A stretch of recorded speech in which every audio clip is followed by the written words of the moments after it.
We're going to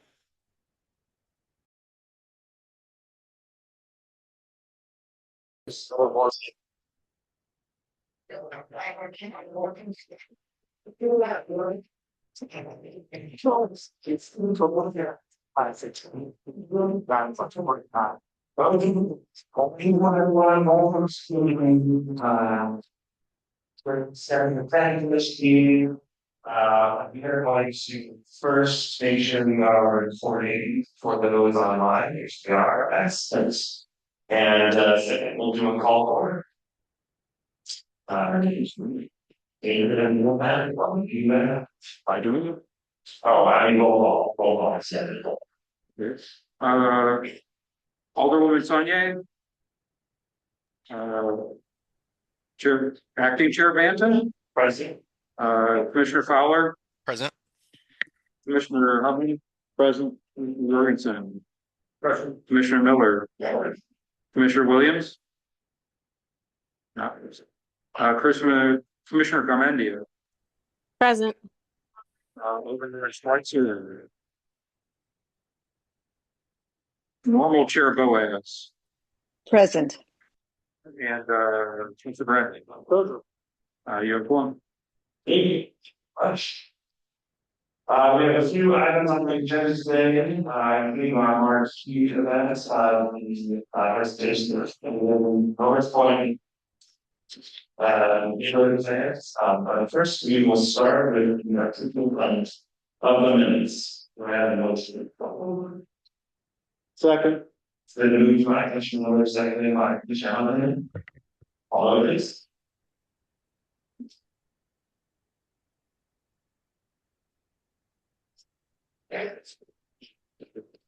Alderwoman Sonia. Alderwoman Schweitzer.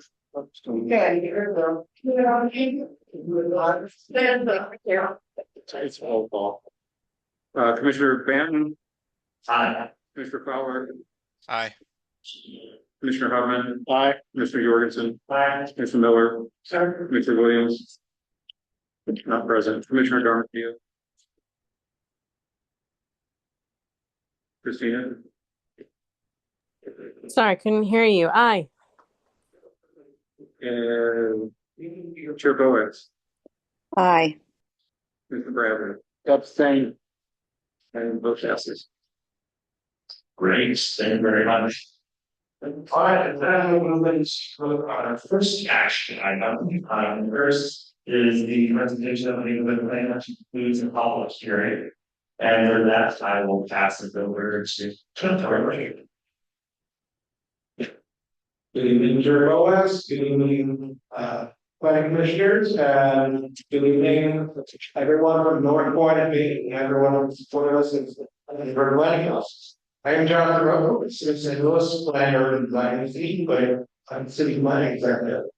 And we are excited to bring our third plan on the neighborhood planning process, Plan Skia, led by the and Dean Interborough from New York, and there's a consultant in to a neighborhood planning process that is incredibly reimagined in many other places. And one of our oldest neighborhoods, which is created and then the also neighborhood in one place. So tonight we're going to hear the public hearing, we're going to have a presentation, and we're going to go into great detail of the plan that will incite everyone in maybe maybe engagement that we're happy to say that let's do it today from the goal to previous for your consideration. With that, go over to the further. All right, good evening, commissioners, again for everyone in the room. My name is Alexa Gordon, senior planner with the city's planning design agency. And first and foremost, I do want to give a special shout out to Reverend Sheila and Stephen for being such gracious to host this North Carolina Methodist Church host today. Providing something to check. There's always a real way to be able to surround the DVCs and you. So we will please go to the next slide. So now we are going to review and adopt the neighborhood plan for being in North Point, which is 903. So we will please go to the next slide. And just to kind of situate us for everyone in the room. As Jonathan mentioned, this is part of the plan and seal program that comes out of our office, using the neighborhood planning division. As you can see, Bay and North Point as highlighted in green, in our red area green. This project started back in October of 2024, so this has been more than a year long effort. And now we're here today to just kind of give everyone in the room oriented laws. What's been going on, we have currently 7 pioneers, those project events, who are better and adjacent to pioneer 2, which is one part west of east of our pioneer, because that just recently got allowed in March of this year, so we go to this. Okay, again, we just kind of familiarize you with kind of detail. We are able to do this program because of the economic development impact. The sales tax act in 2017.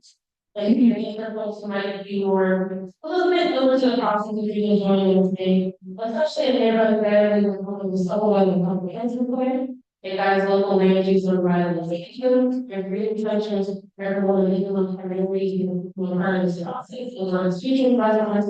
One of the most important things is really wants to have an actual stuff about how we map the community vision. Back in 2022, this is how we were able to allow into planning here. The planning commission adopted the neighborhoods that we deploy these resources. Commissioner began in August of last year to give an informational update. We also made a request in January 2026 in order to host this meeting, and I'm never here to. That's fine. Okay, so really what I'm going to walk us through is how plan areas 3 draft neighborhood plan. And so there is a little requirements. So it's 4 topics that you look at. You look at the general requirements, technical coverage, engagement, and local and regional coordination. So I'm just going to give you guys a high level overview because I'm going to teach you or give you a presentation of all the elements within the plan. So next slide. So as an all adopted standards, we want to make sure that a neighborhood plan follows boundaries, and this is what it doesn't look like. Next slide. Another requirement of someone foresees to go to neighborhood plan to the planning department. You have to meet everything within the project category. So for the bodies already that rules is intended on the screen. We need to also meet at least one topical category within the secondary column, and then one at least one within the focus column. As you can see, in terms of the primary, this kind of cover all the elements of existing conditions, of vision, land uses only, making sure we're talking about housing, sustainability, connectivity, equity, economic development, safety, and implementation. And then this section.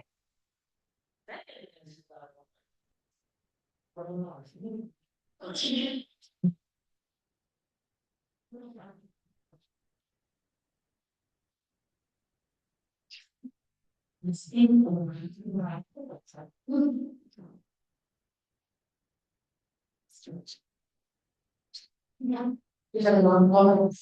Awesome. So in the secondary category, we have that this might actually exceed the one requirement rule. We also talk about horticulture within the neighborhood plan, education and youth, urban environment, and part of historic preservation. And then under the focus, so again, this part of the city. These are some of the elements within the plan that we actually talk about in the which is cabinet, project corridors, focus areas, have vacancy strategy, marketing, branding, and placemaking. So this plan sees and we show on boxes. Next.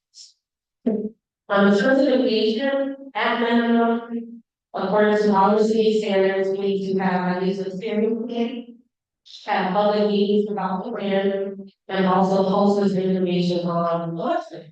And as you can see here, we have steering committee, we have planning pathway, we did an interactive outreach and sign campaign, where we posted on eligibility questions that we posted with, and have people answer those questions via we did live registration such as traffic calming complex, including dance elementary. We're on Broadway and community card. We also activated cards. So we activated the national, Picky. We run bus tours with residents and parents. City agencies joined the combos. We're talking about sustainability. We made sure the sustainability goals were on that list. Because residents talking about what's going on in the city. Then we also work on the products in as apartments with that DC, or maybe transportation and so that way, we did video class of all of them. We also host the open classes, so that we have students just a very, the minimum of one less than age of your residents. That's not. Other elements that planners, a neighborhood planners do is make sure that it aligns with our other city plans. So as Justin later will walk us through some of those elements. I just wanted to just note here that as we review the plan at the planning department, it's in the all of our main plans that have to be coordinated, so our strategic plans. Our recently adopted transportation mobility plans, sustainability, our economic justice action plan, and development. So those talk about that, but it didn't mean that. That's fine. And then lastly, part of it is that, we don't want these neighborhood progressive college help. So at standard, we want to make sure that there is an implementation chapter or matrix going on, and this that definitely provides different ways in which we can look at implementations where the catalytic object evaluation framework, and we have some of us in stating the should even was about for residents of the book. It's up to them to kind of be able to know, okay, under this role, these departments are responsible. And also in the city of them, with our previous responsible, right? I'm talking about funding, so we've been able to see they talk about, which I love is like, okay, what is the looking to dollars and and then lastly, it does empower residents, like, you know, how we transition the same plan after it's adopted, and make sure that folks here, residents, are able to hear what the only is in our study plan, and like.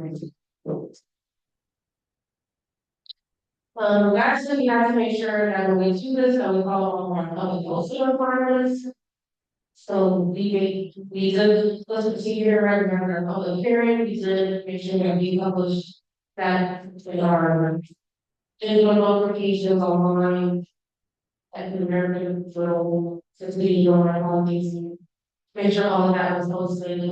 We had digital copies of all of them. We also made sure that the neighborhood plan was in several places in the neighborhood, and we took it to Baylor Library, Waldo Library, and we still told that a company house our groups would see it. So if there was right, come on to be sent to all of the households that have been made in the John is there's a whole there's a whole to fill out form of back postcards that they can reach people who need public comment. They just follow the friends, leaders, and then we are help to take everything.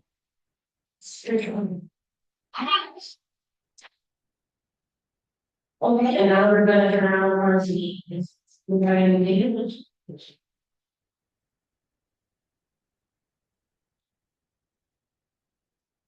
Thank you so much, and good evening, commissioners, and thanks so much for the opportunity to present to you regarding North Point neighborhood center. And I'm Stan Yoga, and I'm a principal of the Integral Partner in my such as the student.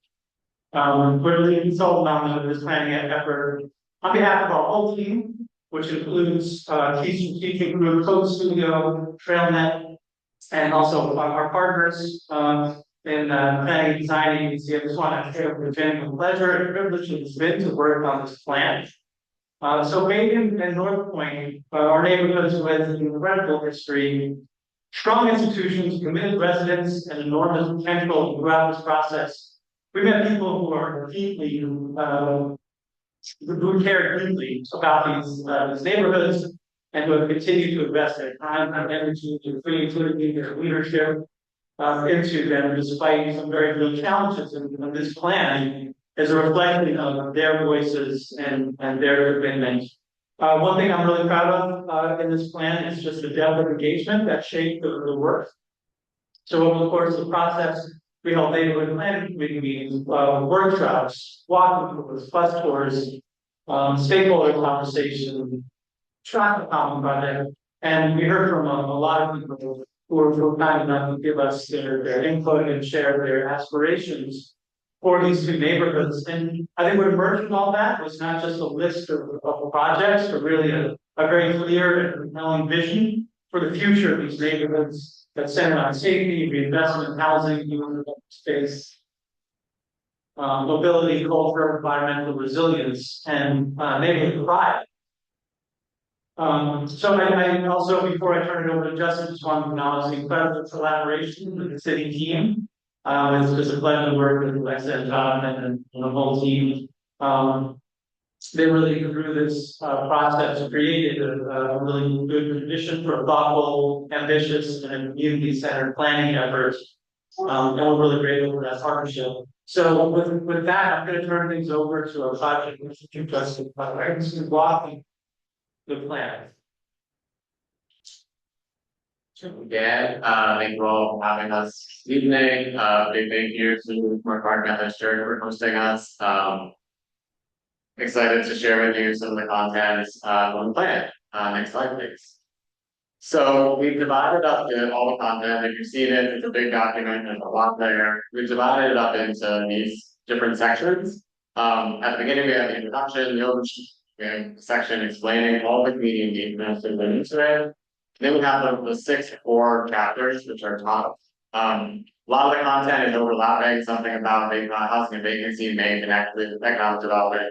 But what we did to make it easier to digest the content is to divide it up into these 6 chapters. And then at the end, we talk about land use and zoning, and then there's an appendix with some tools, additional resources, and other content. Next slide, please. So for the introduction overview, next slide, please. This introduces our vision statement that came together through extensive engagements, but it talks about this kind of contract that we developed with the community in terms of what this plan needed to live up to, and what the ideas in it needed to come together. So this was kind of our guiding vision throughout the process. Next slide, please. And then we have our framework map, which again brings all of the different pieces together. So this includes all of those 6 core topics that we mentioned. It shows how they connect to each other in a spatial sense across the 2 neighborhoods. Next slide, please. And from that, we can see there's a number of focus areas across the 2 neighborhoods where we had a concentration of ideas, opportunities, challenges that came together and really focused spatially on those. Doesn't mean we ignore the other areas, it just meant that that's where kind of a real focus was. So you can see here some of the corridors like Broadway, Florissant, the Circle, Mulberry Circle, where we are today, and then the area around Ticket Park. Next slide. And then here we have an overview of what we termed in the plan catalytic projects. In this plan, there's 21 projects that span each of the different topics. And those are, you can see, spread across the 2 neighborhoods, and we'll go into some more detail on those. Next slide, please. And so for each of the 6 core topic chapters, we have an introduction of the existing conditions at the beginning, which is, we did a lot of research analysis, both through data and research, but also speaking with the community to gather input that really lay the foundation for all the work. Next slide, please. And then we have an individual topical vision statement, which goes a little bit deeper into what this again community contract we developed, guiding our ideas for each of the topics. And then we have an overview of the goals and strategies under each of those topics. Next slide. In each case, we then go into each goal in more detail, the specific strategies to achieve that goal, a bit of narrative about that, and then some guidance on how long it might take, how feasible it is, what the constraints are, and then what the other strategies that might connect with it and what the projects that serve it. Then we go into funding and implementation for each of those goals. Then we have an overview of recent and ongoing planned projects. So it's a mix of things that are either away or predicted for the future, but we want to make sure that everything in this plan is aligned with other activities, other ideas, other projects that are coming together. And then case studies. And in this case, we really looked at other parts of the city or even within the 2 neighborhoods for ideas on how some of these projects or goals could be achieved. Next slide, please. And then we have an overview of our catalytic projects. And here we give some information on the existing condition on a specific site, And then we provide a vision for what it could be in the future with all of the ideas coming together. Next slide, please. And then funding and implementation overview for each of those projects as well. So getting a little bit more specific about how some of these projects could come together and who would need to be involved. Next slide, please. And then opportunity sites. So catalytic sites, we have 21 of those. We had many more sites and that projects that we looked at. These come together in the opportunities. Next slide, please. So community engagement, I know Alexa already shared a bit about all we did. So I'll go through this pretty quick. Honestly, this involved residents, business owners, community leaders, involved city staff, and involved as many people as we could bring together to talk about how these ideas could become reality. And so we had 12 different planning committee meetings. We hired 3 neighborhood ambassadors from the community to work with us throughout the process. We held 6 public workshops in open houses throughout the process. We held 2 business and corridor walking tours, one in Broadway, one in Florissant. Next slide. And we can just flip through, these are just a bunch of photos from those engagements. Here we have some of the youth pop-up events we did, some traffic calming pop-up demonstration, the activations of the parks, numerous stakeholder conversations that we held. Next slide, please. This is just from some of our activations, the traffic calming pop-ups. So we had, as mentioned, we had a business breakfast and resource fair that we co-hosted with SLBC. Many community members engaged, 4 thematic bus tours, and 1 neighborhood-wide interactive sign campaign. You can see one example here. Next slide, please. Great. And so going into the core topics, so the housing vacancy, next slide. Again, you saw this for each chapter will have a vision and a framework map, just a little bit more detail. Next slide, please. Our vision statement, here talking about a stable and inclusive housing environment, fair policies, responsible property management, and quality of work homes. An overview of all the goals and strategies. Next slide. And here's what I'm going to do is I'm going to give you some examples of how these goals kind of translate into real projects that are kind of like time. So here's a goal. We have our first goal: promote a variety of housing types and reduce barriers to development. Next slide.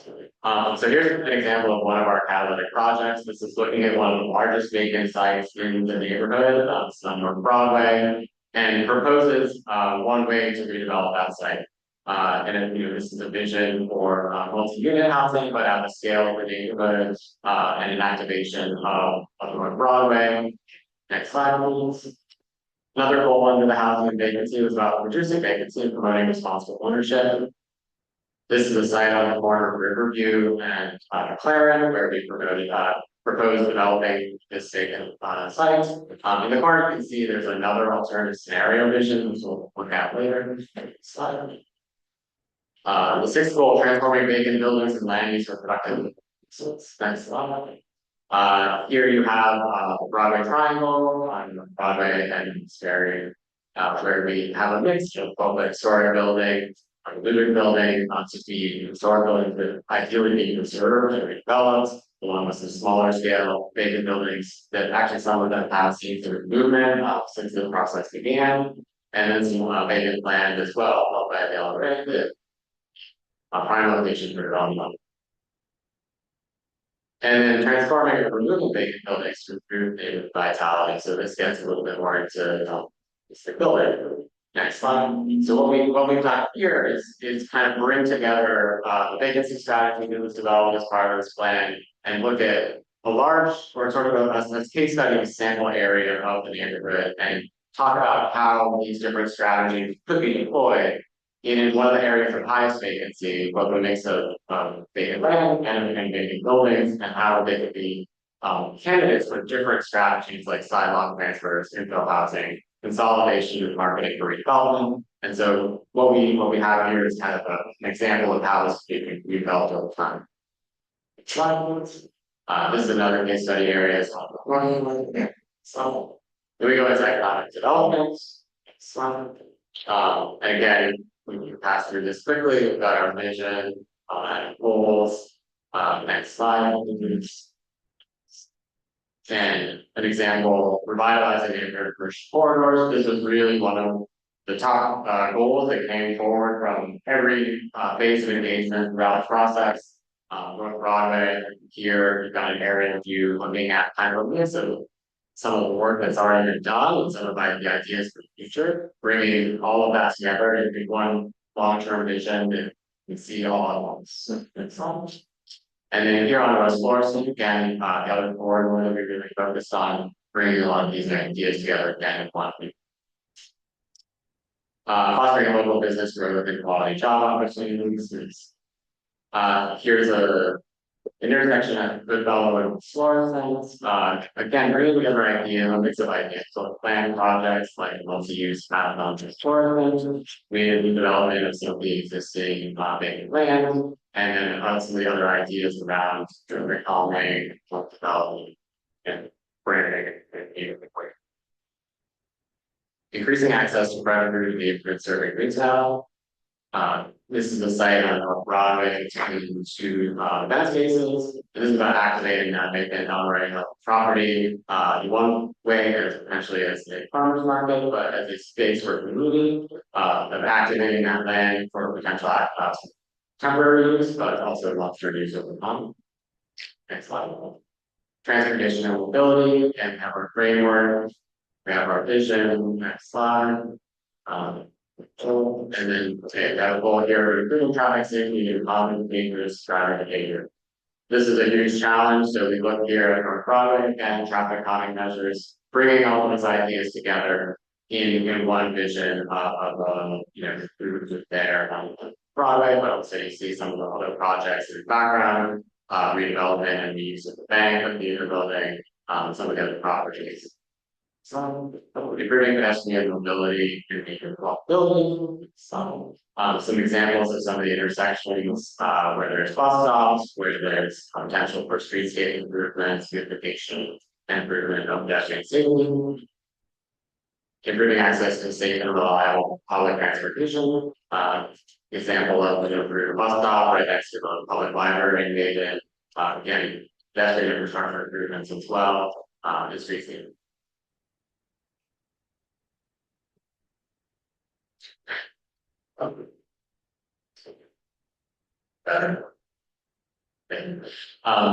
Goal number 4 here, improving safe access for youth and families to schools, parks, and other community spaces. There's a great community space within the neighborhood. Here's an example of Picnic Park. One of the challenges that we talked about early on was that it's very dangerous across North Broadway to get to that park.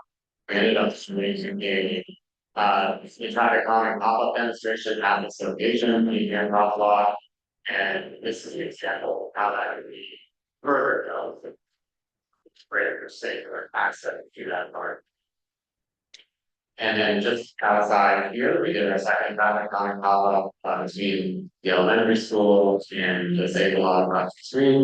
Here on Riverview, and a pedestrian improvement for folks crossing the street, including students at the school and most students at retail space. Park structure and community. We go through your vision, goals, and strategies, and some examples. Our first goal is expanding safe spaces and engaging activities for human teams. This is one of the projects that really came from the community through many conversations. This is a historic theater building on Broadway that folks would love to see revitalized and repurposed, and was supposed to also stress the desire and need for a community space in the center. Multiple conversations actually have come out of the planning process with folks that have interest in maybe helping to revitalize that building and seeing its needs. And so seeing this building both preserved and revitalized, but also bringing an important use to the neighborhoods. It's the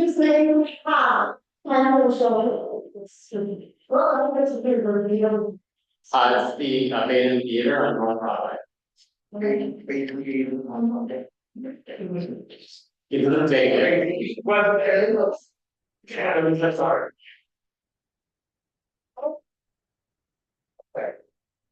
Next slide, please. Goal number 2, improving access to quality of education and childcare opportunities.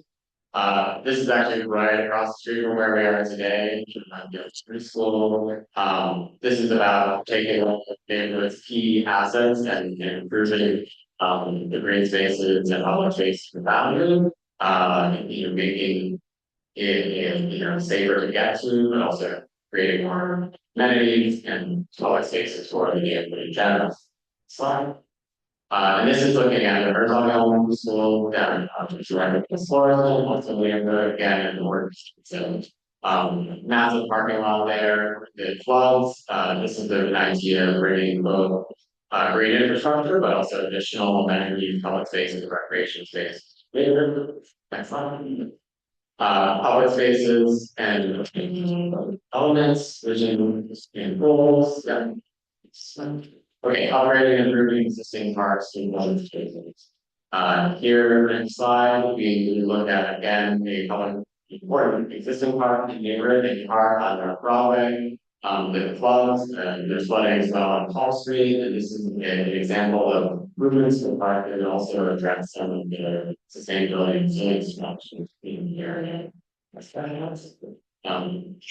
Here establishing view public spaces and community habitat spaces. So this is that alternative vision for that site on the river loop, and this is taking that the lands area of property and revitalizing there, making that showing public space in the corner there. This is an idea that they came forward. There's a food truck there, and using the parking lot across the street of the state law. This is taking us over some of that, I think, making a courtyard, close to town and being dime inside as a peaceful space. So you also take this idea that we talk about the circle, all very circle, and creating gateways to neighborhoods in the city. And so it's a visual, as you know, it takes advantage of that. And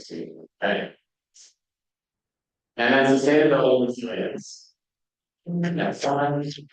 There's no really place that there's flooding issues in the neighborhood most point, but also some of the other challenges around sound, or a lot of concerns about the train tracks, and sun. Goals and strategies here. The first one is really about increasing green infrastructure to mitigate flooding. This builds on a lot of the ideas already been started in the park and so on, and try to bring them together into a bigger concept. And this is one of the ideas that picked up a lot of traction through various conversations that we had, and many of the parks are necessarily involved. But other plans and projects and ideas around connectivity, improving trails, networks of bike lanes, but addressing some of that flooding and creating new social amenities and public spaces and creating a real amenity out of the park. There's a park in the neighborhood a lot of us don't even know it's there. And this is just one idea about how the daylighting of the street that used to run through Victor Park and that portion of the neighborhood, you could create this more welcoming environment with landscaping, with a mix of amenities and spaces. And this could be done in very phased approach, explained in great detail in the plan. And then I'll just quickly note here where we made sure to do an analysis of all of these projects and sites and ideas that come together in this plan to check them against the recently adopted so and identify any cases where there were inconsistencies or where we would recommend any updates. In most cases, it aligns well, but there were some areas that require further study. Next slide, please. And so we recommended how they could be updated. And then we also, since the city is now currently undergoing through the zoning upgrade, we wanted to call out how the UC plan either align with current zoning, and then how we see the update are based on the line. Next slide.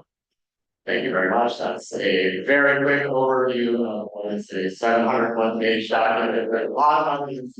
Hopefully, you got a good taste here. But what we really tried to do was demonstrate how the project here are responsive to the goals that were developed in partnership with the community throughout this process. And so where we started with a vision, then we created a series of goals.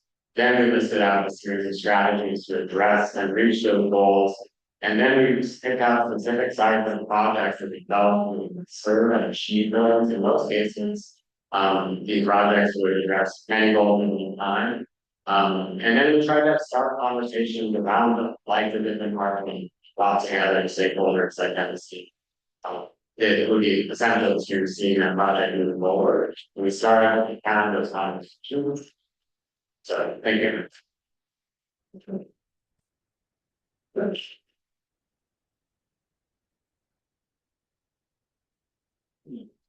Okay, so let's have the public hearing component, which the commissioner will open up. And we will be going to the. So the day of the. You want to question from. So then, if you want to speak in the board, maybe up the word is there, instead of on the sheet right. So if anyone wants to bring it up. First, let me get the current age service for the commissioners, like they have it in the first time. So let's just get the first person. If you want. Great. As Alexa said, this is an opportunity for everyone who wishes to give comments inside the plan to speak. Both here in person or online. Opportunity to search or online, please go here. Name in the chat. Sure gives you people sign up here just out of curiosity. If you are interested in speaking with yours or better, but and that's all right. Should I have a motion to go ahead and all characters? So moved. Second. So then we might mention about this, like Mr. Tubman. All over this.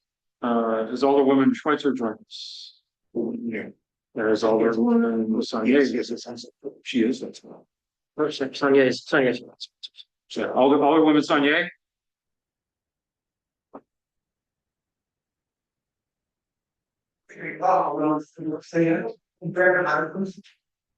Results, yes, right from being type 10. All women on it.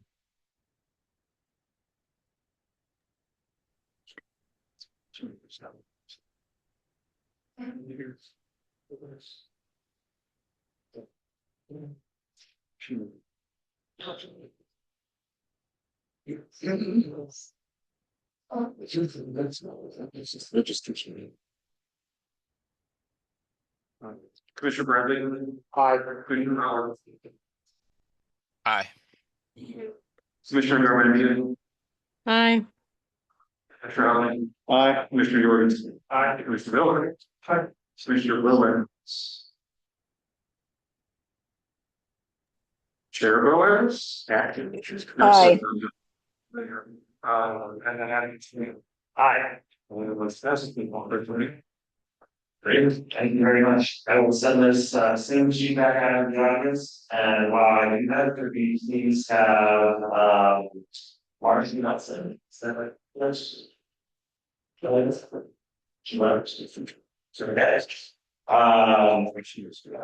They answered, should just get small side arch, just with the chairs.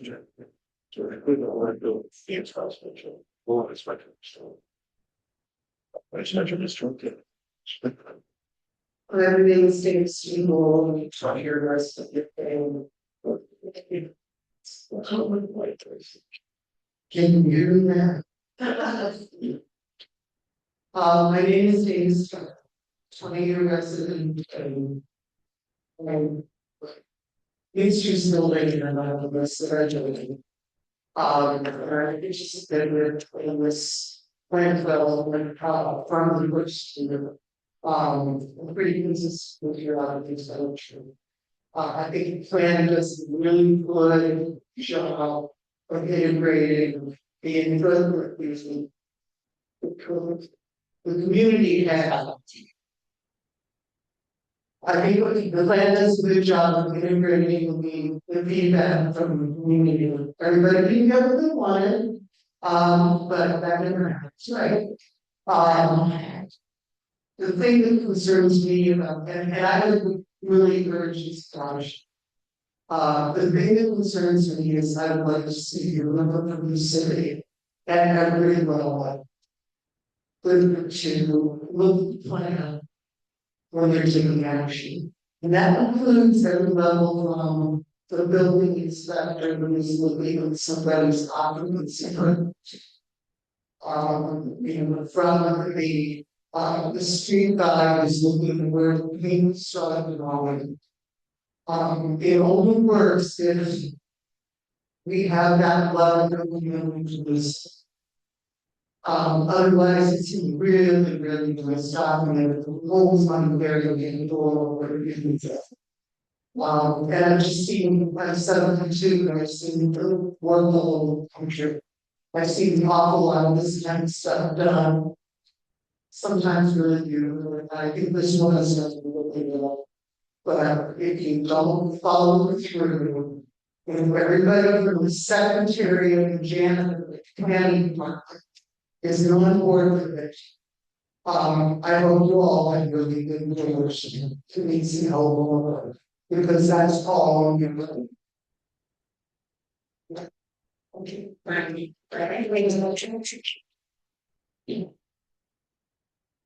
Already, that's who I have Mercedes, staging.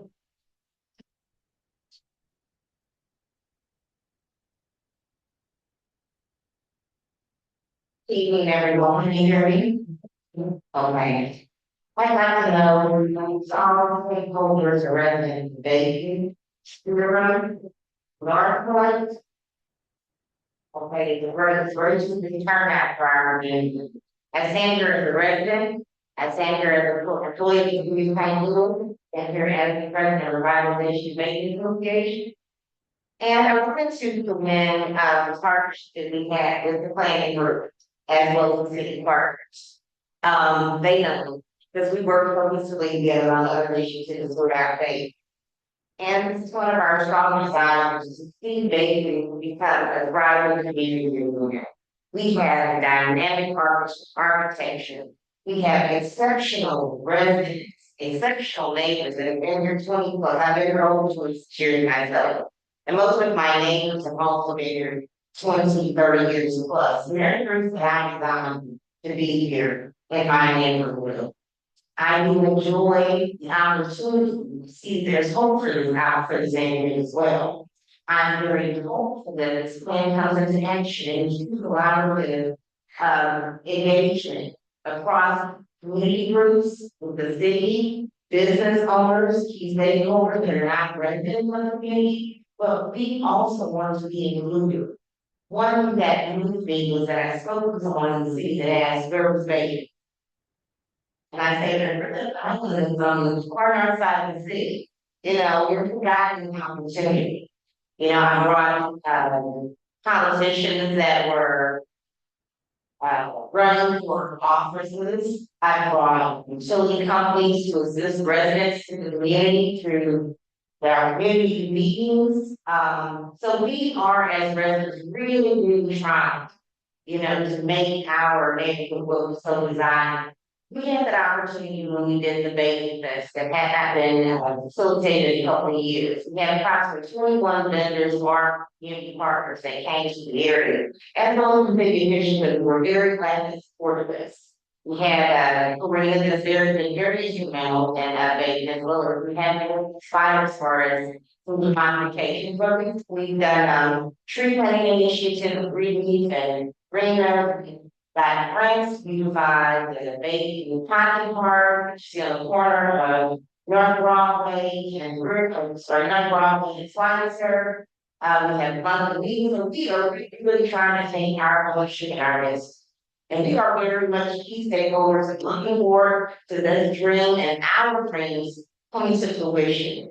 We planned effectively for 18 months. I wasn't sitting for the entire 18 months that I was there. And if I wasn't there, I was on the phone. And if I was still here, Justin and Jessica and Jonathan and other city officials that know my name. So I stand here, we have several tasks tonight, but I stand here in support of this plan. I'm going to read a little blurb of a letter that support that we have for the plan. And I'm reading this on behalf of the organization because there's numbers, there's the power in numbers. So I'm not speaking for my own, I'm speaking for several citizens of the Bacon area. For police officers on support for the Plan Area 3 neighborhood plan based in our point. Over the past 18 months, with this deep commitment to care and leadership shown by residents, neighborhood plan committee members, community ambassadors, and partner organizations throughout this project. The results of the plan is grounded in the lived experience of those who call these neighborhoods home. And reflecting honest, forward-looking strategy for shared progress. As a partner organization working in and alongside these communities, we have seen firsthand the importance of a coordinated action and the need for clearer, actionable framework that can make programs, investments, and local momentum. This plan does exactly that.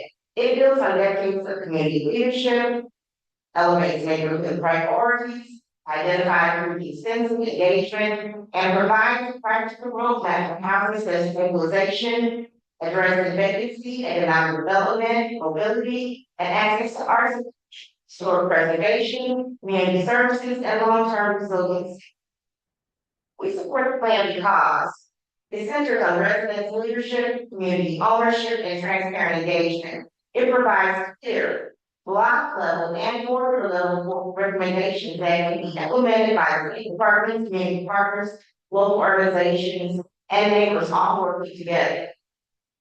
The lines and ongoing efforts to strengthen communities, expand economic opportunities, improve access to services, and reinvent the historical corridors and cultural assets that make this neighborhood unique.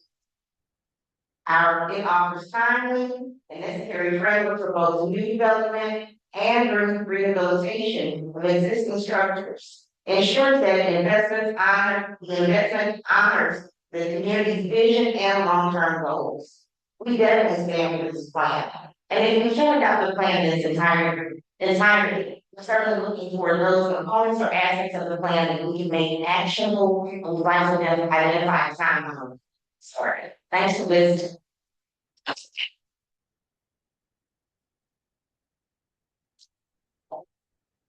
Okay, let's have Rachel.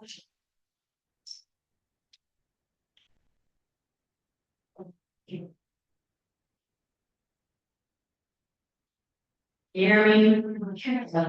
Hi, my name is Rachel. I work in the neighborhood. I can follow on West Florissant. I came tonight to learn about the plan. This is my first time learning about the plan. I was also curious if this is anyone else's first time learning about the plan or what it was. Okay, yes, residents is my first time. Yeah, and as someone who works neighborhood that doesn't legally have come here to speak in favor of what or against the plan, especially on the red. But I do have kind of an experience working in this neighborhood planning stuff. I worked very closely on the land use plan for 24 North County municipalities back in 2022. And yeah, just a couple things that I think are interesting in the presentation. One piece was that the community engagement section. It was noted that there were around 300 residents engaged in the community engagement process. There are between 8,000 and 9,000 residents who live in Dayton. So that means that's about 3% of the neighborhoods that were engaged. I know that also includes stakeholders, stakeholders and organizations that are for the residents. I think the city should just have a higher standard for community engagement and the number of people and the quality of engagement that happens with the residents. I've been very close to those processes of community engagement, of what the meetings look like, the very lovely pictures of kids, running around the park and stuff, and not to say those weren't like wonderful neighborhood efforts.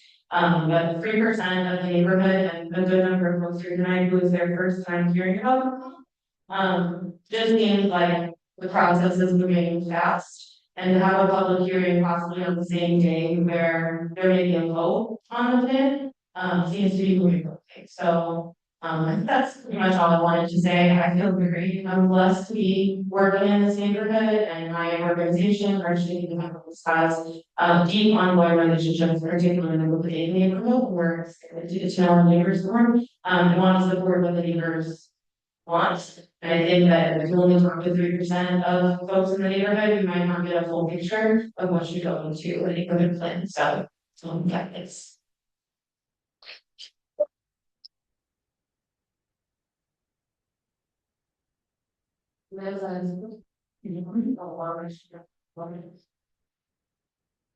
Gina, the farmer.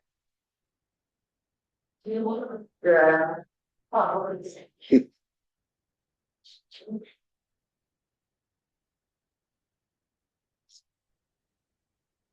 Hello, can you hear me? Yeah. I usually since I was in seven, so there's that. It was the first time I heard about it.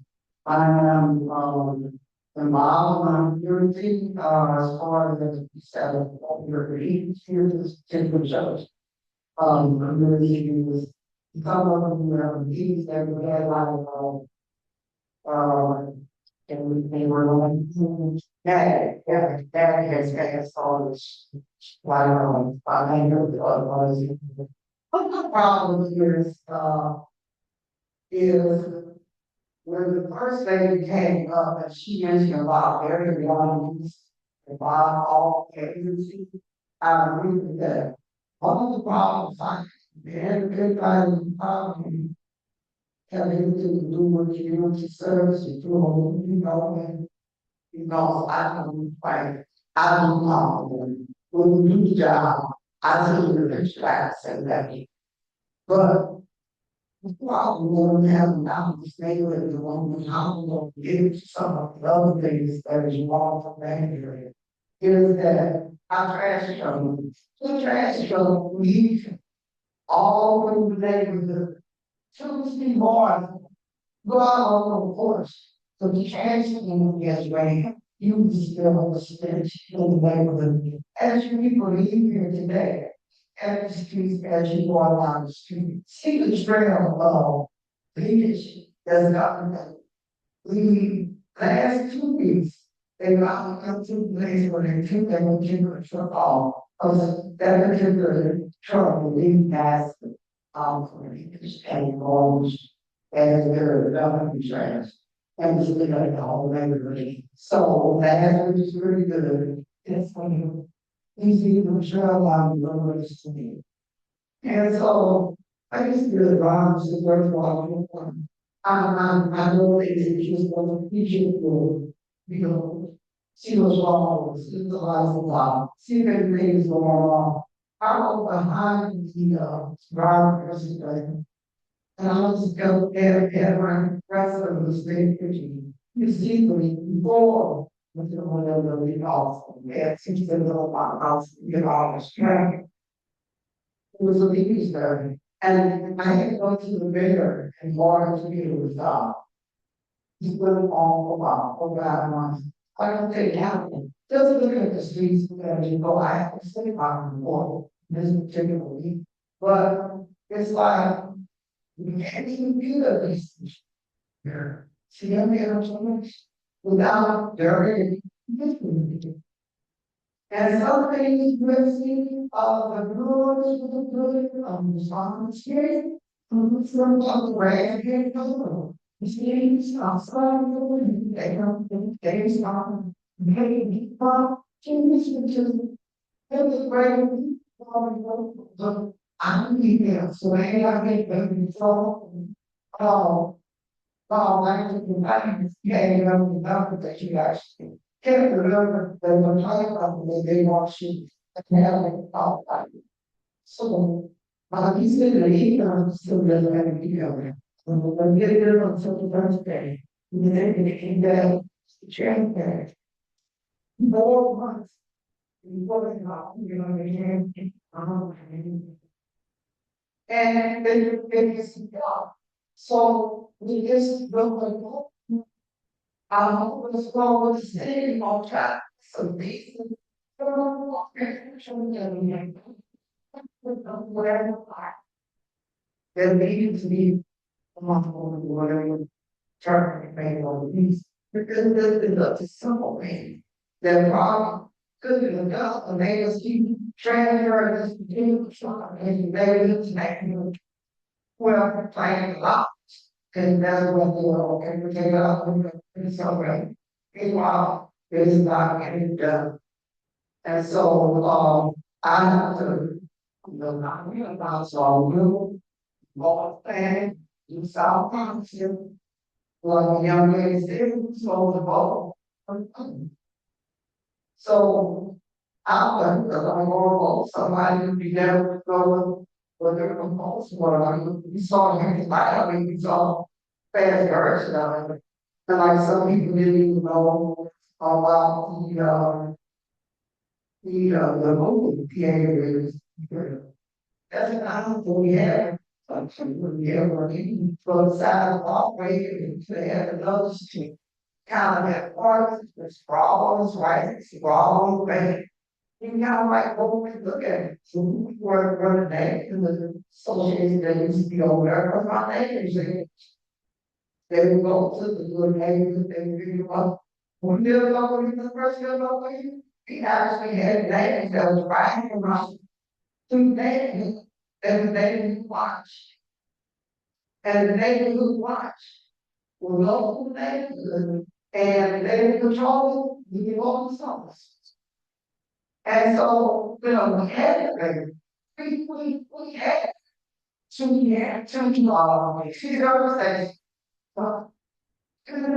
Those things all there. And then, I remember saying, about the things that happened.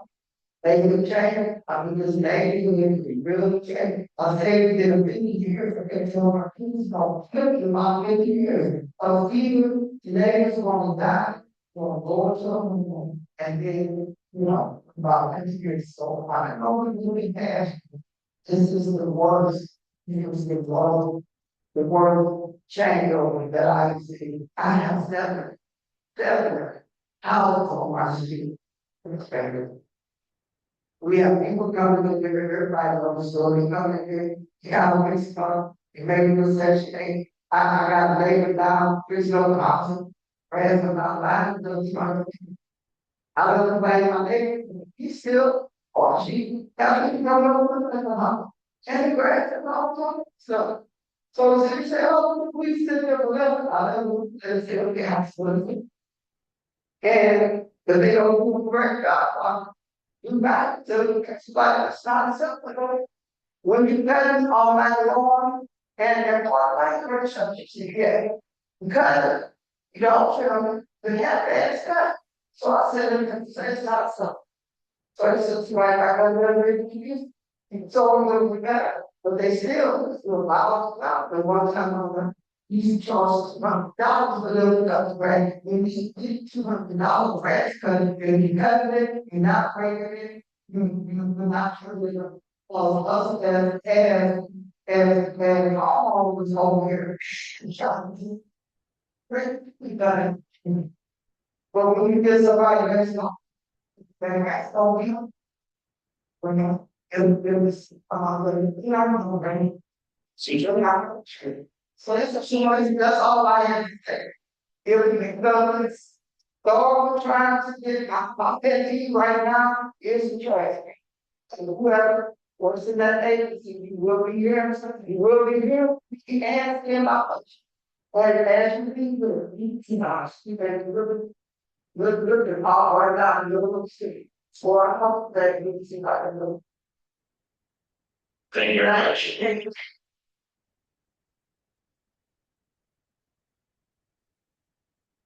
Yes, I have very told that I've been in room one, or now for months and evening. Yes. Good evening, everyone. I know we have people here who have that for one reason I have fingers and toes. And I respect your position and what you're trying to do, but 3% will not have anything long. I moved in my house in 1978, so I feel like I can speak. I've been there 48 years. I live on Harlem. Harlem was directly across the street from Diddy Hall, first house on the street. The things that we need, your plan is fine, the things that we need are just common sense, right? Number one, fix Broadway. Broadway is like you gotta go from one side to the other. Number two, that's why the people parking lots when I need it, they don't even allow us to slow down. On Harlan over the hill, there are two cameras parked on the street. I'm out every time you place, one on one side, one on the other. The school bus has to slow down and try to get in there. When you turn on the Broadway on, there's a chunk of the pavement missing. I follow the plan. At the top of Broadway is a sinkhole. I mean, really sinkhole. I follow the plan on that. To this day, nobody's ever been out there about one thing that has happened. Common sense. When you're in bed, you know you're in bed, where's the sun? The railroad tracks is down, the railroad is never been painted, but when I go to the place, it's beautiful. They got it painted, they got little different things on it, but not amazing. Common sense. Starting Broadway, the vacant and Broadway downtown, vacant. It's been vacant for 14 years. 4 years, that makes them vacant, just sitting there. If we could just do some common sense thing to fix this room. We need street bombs on Broadway, they go up the street like that, and I'm serious, there's something happening, so it's, we don't have something. Your plan is fine. Let's start with common sense. What's common sense? Also, when you're ready to do this work in North, please hire some residents. I mean, I'm sick and tired of seeing cars, little ones, companies that I've never heard of.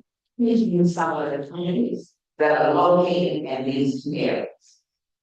3% does not represent what we need today. Common sense represents what we need today. Thank you.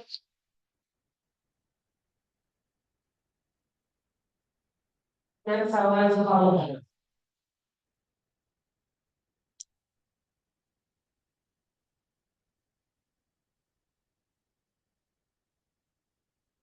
Good evening, commissioners.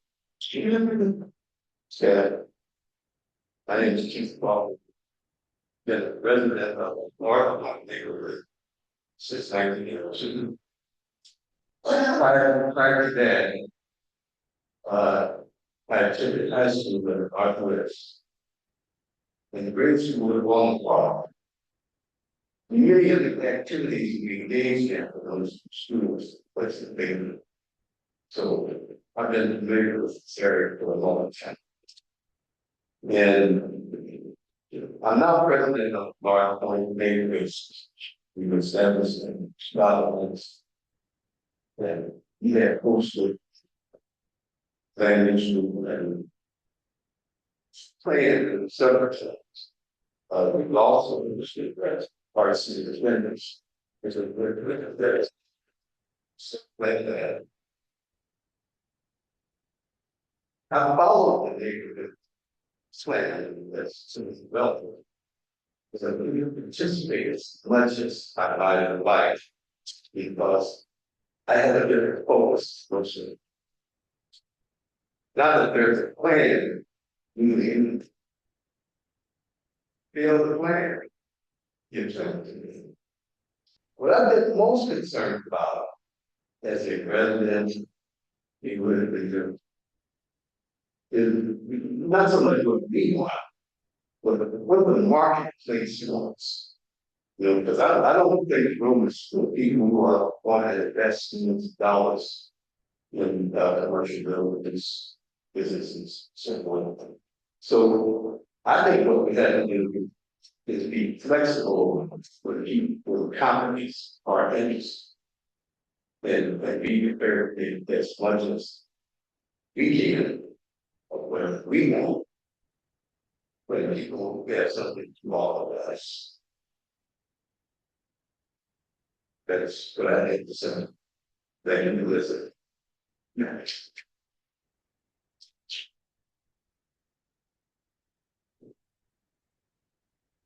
Lastly, in the room, I have another. evening.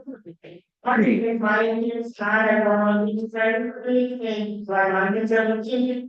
It's been like 80 years, basically, a little over 50 years. But anyway, the plan, I'm like, quite right here, these four things, right? The plan is fine. I think my biggest concern of going up here is the police presence.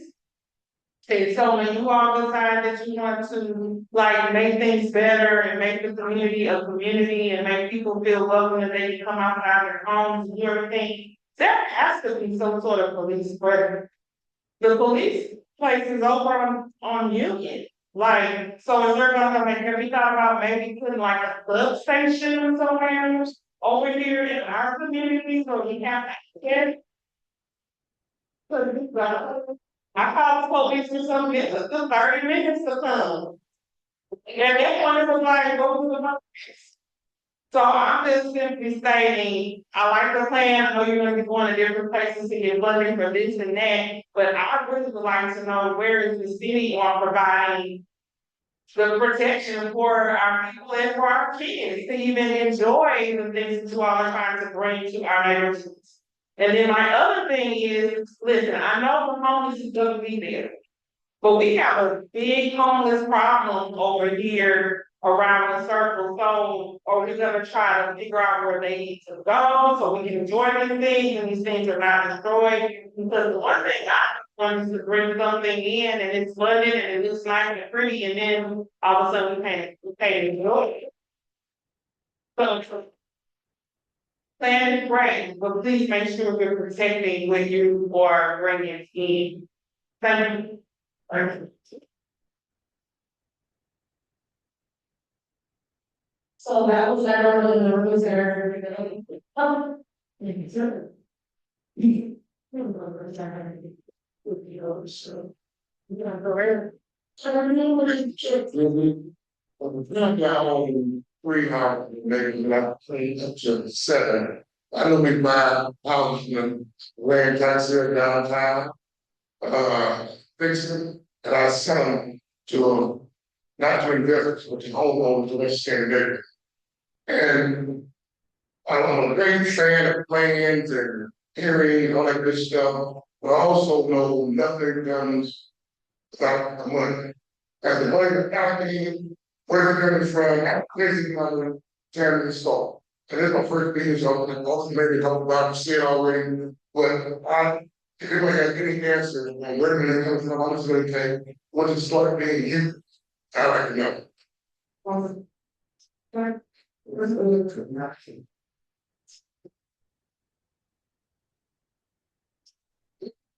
Anyone else in the home, before we go to the room?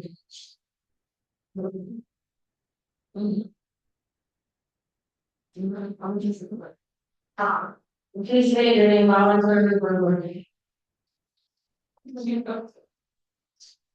I'm sure.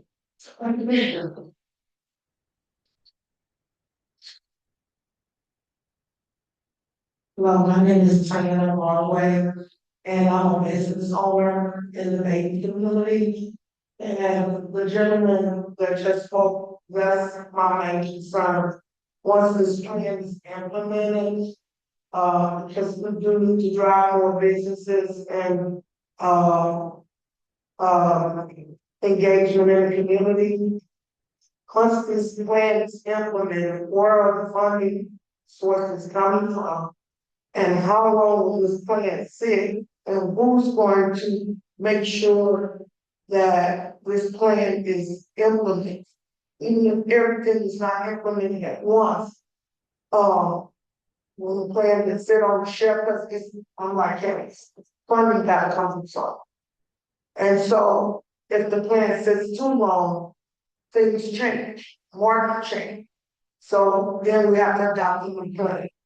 So that's my main concern. I do like the plan, been involved in all in some of the meetings, but I still don't know about the funding source and how long will it take for Bakery to see the change that we're talking about here today.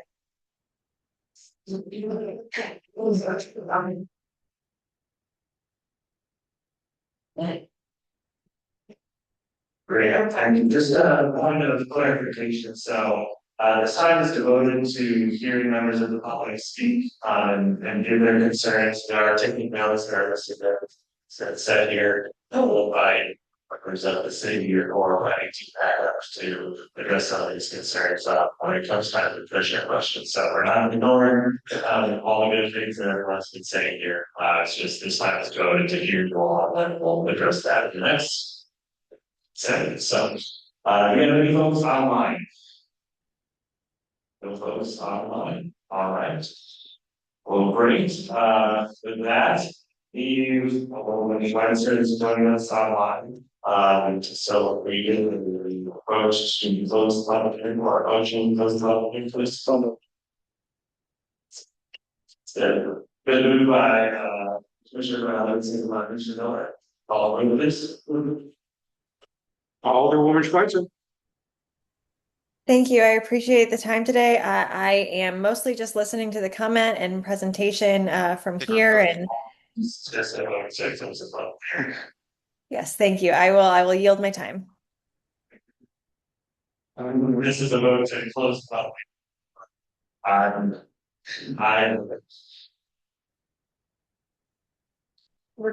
We're getting feedback that onliner's audio is pretty bad. I'm going to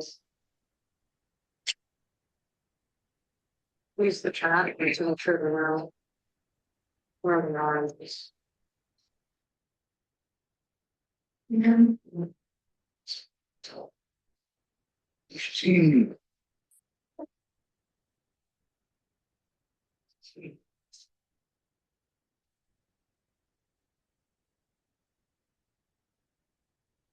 Let's do the poll. Commissioner Bradley. Aye. Commissioner Fowler. Aye. Commissioner Garmendia. This is a vote to close the public hearing. I'm sorry, we couldn't hear the motion. Yes, it is. Okay, aye. Commissioner Hubman. Aye. Commissioner Jorgensen. Aye. Commissioner Miller. Chair Boaz. Aye. Acting Chair Banton. Aye. And should we go back? Has Alderwoman Saunier joined? Can she hear us? For Alderwoman Saunier, we are doing a vote to close the public hearing.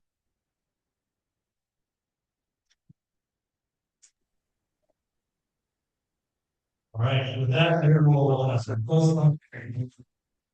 With these questions. Alderwoman Schweitzer, I mean, a question on the If you're asking me if I have any comments, I'm going to yield my time to people in the room. Thank you.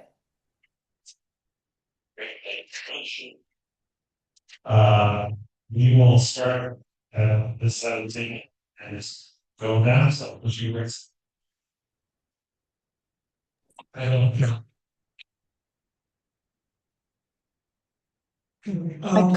I couldn't hear who you were calling for. We're opening up Commissioner questions, Mr. Boaz, and we're just going down the line and then we'll hit folks online.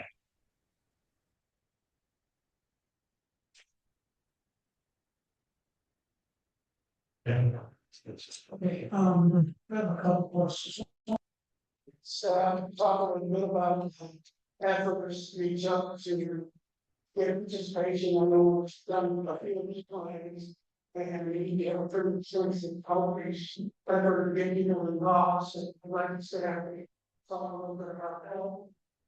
One of the stuff that you want to tell them about the money we're doing this reports about funding.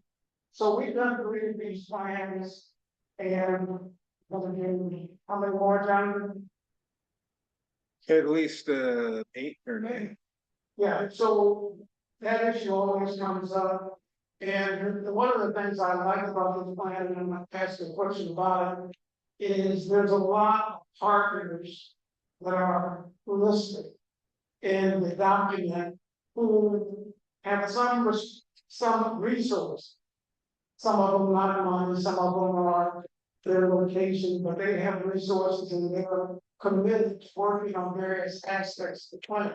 So it doesn't rely all on the city to fund all the aspects of the plan, so if you go through it and see that, and that's something I think we need to incorporate in our other plans, but I'll let you guys talk a little bit about the outreach that you understood. Yeah, so the outreach was a joint effort, and so, throughout the planning process, we'll always make sure that we have calendar invites, paper, the mass notice, we go for who's on the ground, and so they can establish this and say, hey, take the survey, or comes to this meeting, which is things that we did, like this talks of definitely survey, it was seems to be the name of our rules, from also like, what's the word?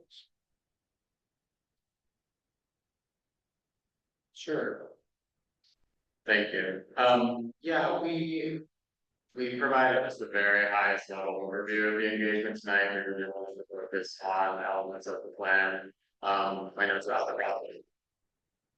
We did provide some updates on the engagements, but it did span everything from website, social media, newsletters, paper and digital, an email list, numerous park activations in both neighborhoods, traffic calming pop-ups, signs throughout the neighborhoods, many workshops, many open houses.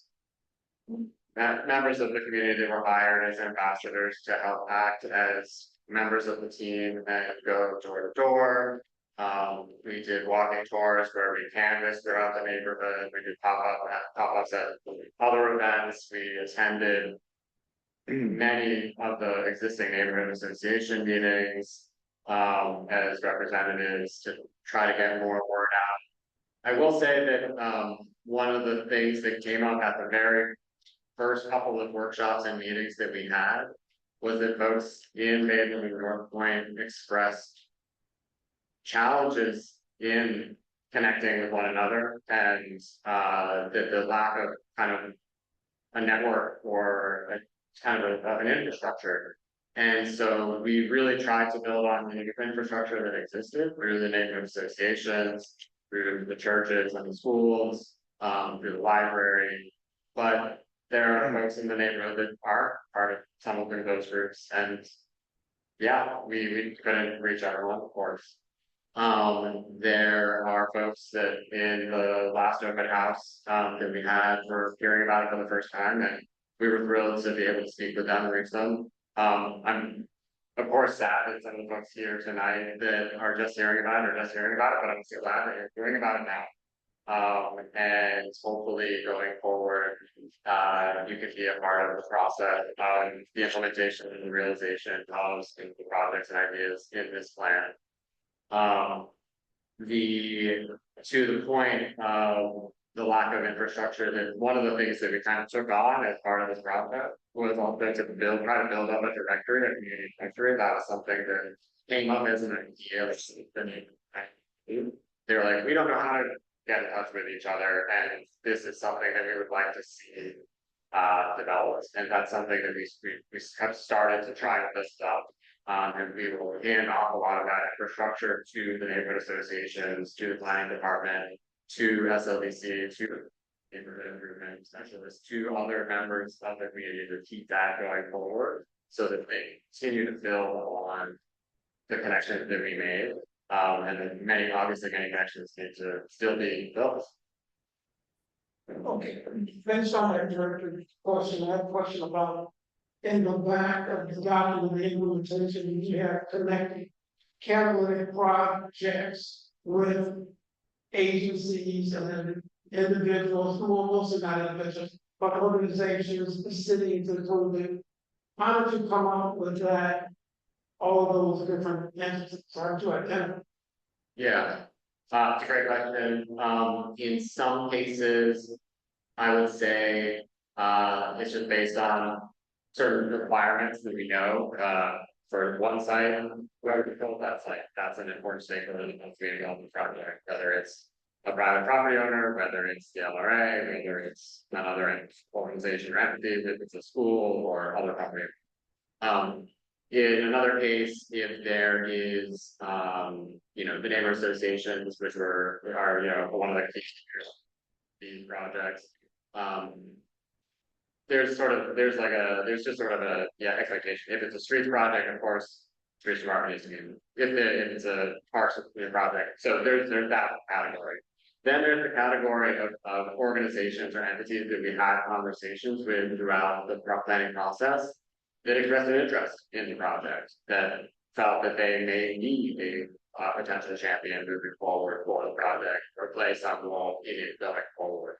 I would say, a great example of that would be the Arts Chamber of Commerce that we engaged with throughout the process, and they really latched on to some of the projects that came in discussions, and they came to neighborhood planning committee meetings and wanted to talk about those projects to understand how they could be supportive of seeking out some of the funding sources or grants or making other connections with the partners that might be appropriate, relevant to those. And then there's another category that's sort of an opportunity. There's some conversations that we weren't able to have. There's a lot of projects and ideas here, and there are many stakeholders mentioned that further conversations would be required, of course. But what we really tried to do was set up something to build off of, to give as many ideas and potential opportunities for folks to continue this conversation going forward. So there's sort of a few different categories. There's the folks that are required, there's the folks that have already expressed an interest or we've had conversations with already, and then there's opportunities for further discussion. And every time we had a meeting, and every time we had a workshop, and anytime we talked about these projects, new faces have come forward, new people have come to the table. Already, the gentleman who spoke about renovating houses, would love to have spoken earlier to you, because I think some of the ideas in the housing and vacancy chapter here, you're the kind of important member of the community that's doing that work already, and that can continue. And maybe there's some connection between some of the resources that have been identified here to the work that you're doing. So those are just some examples, but I think I try to categorize them into those different buckets, I guess. Okay, thank you. That's one of the best parts of your plan. I mean, we've done two of these before, but the way you connected the resources in the community with individual plans and the documented with your diagram, I really think that that's something a little bit different. We've been using tables in the previous plans, and your grouping of the various resources around a particular project really can help people use the plan and get it off the shelf, because they can go through and see what they're interested in and see who the potential partners are. And I think that could give them some guidance and make the plan more useful. So I was impressed with that, and I hope, and we go forward in our planning process, we kind of make that not using that exact format, because probably trademark by Integral, but by that concept, by making sure that we're including that concept in our planning process as we go forward. So that's all. Thank you. Can I just make one follow-up comment to that point? First of all, thank you. Second of all, this was one of the last big changes that we made to the plan, was that in the second to last draft, all the funding and implementation was in a chapter at the end of the document. And we had a really, I think, meaningful conversation with the city staff. They were like, who's going to get to the page 700? And who's going to flip from page 100 when they were reading this project to look to the end of it to see who the funding and implementation partners were. And we moved that content and we distributed it throughout the plan so that if there's a project, 2 pages later, as you're reading through the project, you're landing on who the partners, potential partners, and what the funding sources might be. And it sounds like a small change, but I think it was a really meaningful one that I'm glad we made. And hopefully makes this a more usable document. I think so. I don't clap very much. Come back to me. So I have no formal questions, but I'd just like to say, I think the plan is very well done. I'd like to specifically thank the public for your engagement. It shows how much you love your community. all the comments are duly noted, as the chairman mentioned before. But also thank the staff for your work here. We've done quite a few of these. We have quite a few more to go. It's a framework of where we go forward so that you're determining what your future is, what your future could be, as opposed to just leaving it up to the city or your alder or someone else to make those decisions for you. So I just want to congratulate you all on outstanding work and outstanding plan. Thank you. I guess I'll just start with a personal note. My connection to this neighborhood is my dad grew up in Baden, just off of North Broadway, right by the commercial district. So many stories. Spent my life watching this neighborhood age and change. And I was very glad to hear that some deliberate collective thought was going into kind of painting a good future moving forward. Looking through the document, there's so much good stuff in here. As to, the funding, it's not a project with a price tag. It's a lot of different things, a lot of different sources, and it's going to be a lot of work. But a lot of that money is probably already being spent just in other ways. This is just tweaking how the decision is made and how those funds get used, how that road gets striped or whatever the issue is. And I very much appreciate the implementation strategies moving into it. One other thing, don't sweat the details so much. Plans like this are built to be adaptable and modified over time. But what it really sets you up to kind of have already made decisions. So you can be in some ways opportunistic about opportunities to come up to actually get things done or expand an effort that's already in the way to include X, Y, or Z from the point. So I think it's got real utility, real legs, and I think you did a very good job. I'm not a member of the commission. I'm the executive director of the agency. I'll have some comments later. Great, thank you. Folks online, Alderwoman Sneddon.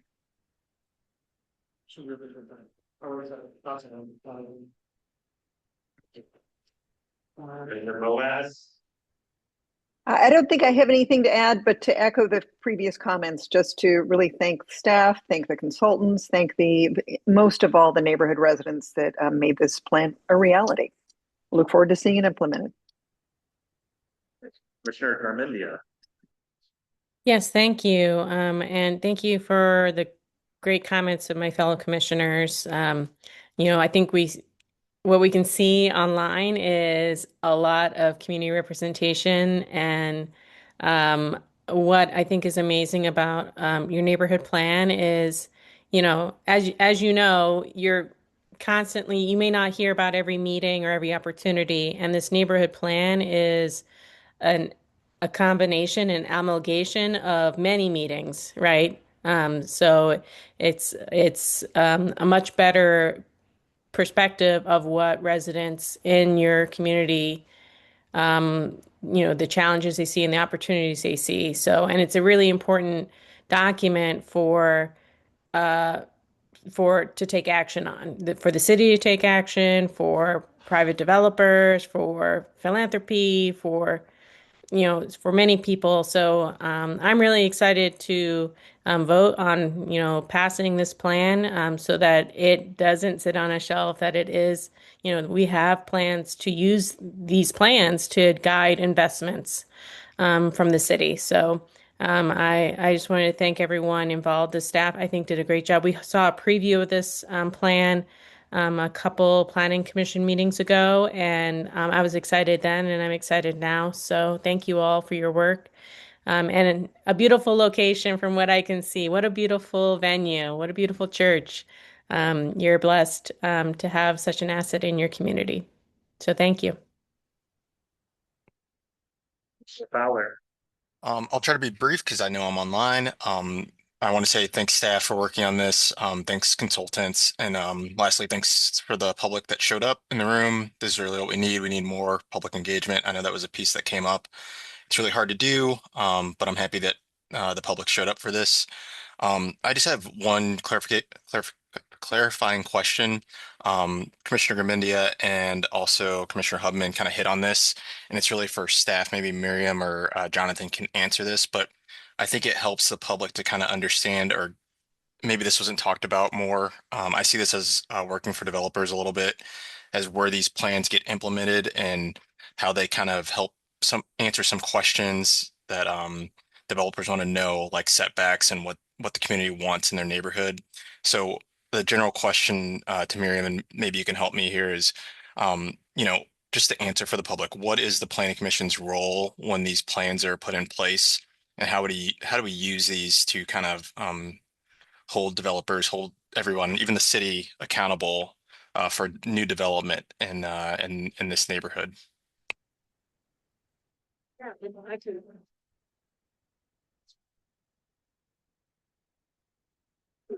Rename, and I'm hearing how I'm not part of the planning team, but I'm part of the team. I'm sorry, could you use a different mic?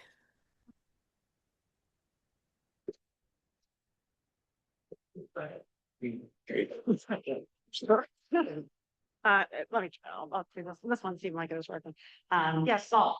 From I'm part of the planning department, statewide planning, part of the broader staff that staffs the planning commission and supports more of this commission. So I think as many people you mentioned, full implementation of this plan will be the responsibility of the city, not just the planning commission broadly, as well as many private entities and partners. But the role of the planning commission specifically in using this plan, number one, is to use it proactively to set land use policy.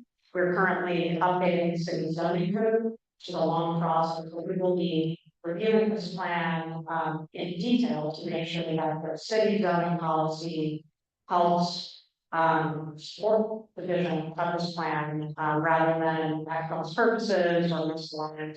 So that's one thing. Another type of way that the commission directly support this plan it's actually in our work with partnership with St. Louis Development Corporation. The city has different types of tools that are called redevelopment plans, which authorize the use of incentives and other tools to facilitate development. And one of the roles that these plans play is we to make sure it's our responsibility together with SLC to make sure that those tools are used only in a way that is in keeping with the priorities that this plan sets. So if there is a private developer that moves forward, any use of the city's development toolbox, the planning commission reviews will have to be in keeping with the vision set by this plan. If it's not, it'll be staff's responsibility to get it from staff, the commission responsibility for the take a recommendation, go against it. And that will be a barrier to development that is not in keeping with the plan. Of course, what we do is work together with SLC to make sure that in fact the schools do actively advance for making the plan implementation. So over time, we'll see this commission directly playing that role, making sure that land use and development tools under our purview are directly in line with what you all call for.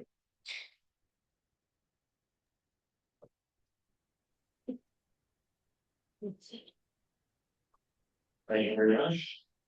All right, just a couple of final comments and questions from me. One, thank you again to our hosts this evening.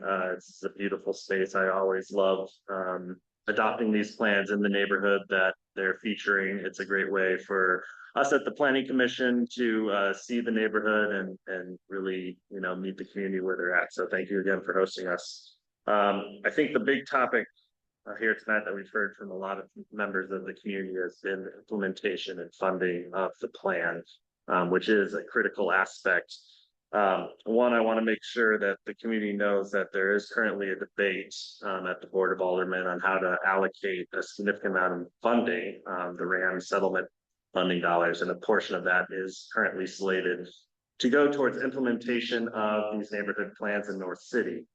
So if that's something that you all are wanting to see, then I would highly suggest that you advocate that with your alderperson and at City Hall and the Board of Aldermen as that debate is happening, and that's happening right now. So please talk to a staff person if you're interested in learning some more information about that. And then a final question for the sort of planning team as well as planning staff. I'm curious, we've heard sort of about how this planning effort and the infrastructure of connecting neighbors and the neighborhoods together was something that sort of happened during this process.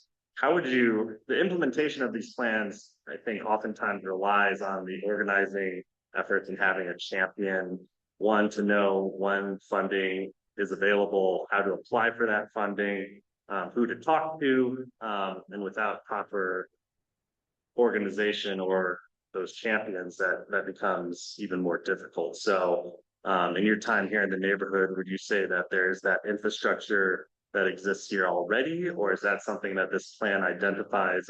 Is there a way to strengthen that so that as these funding opportunities come up, everyone here knows time's now to jump on that, and we need to submit something to achieve that funding?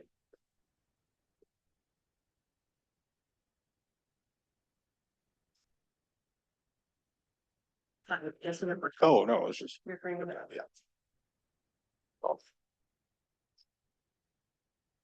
In my opinion, I definitely think there's an infrastructure here good for champions, like if you already have Mercedes come up and speak, you have Pete, and maybe the long-term neighbors in the community. But definitely what this plan does is kind of set them up more success.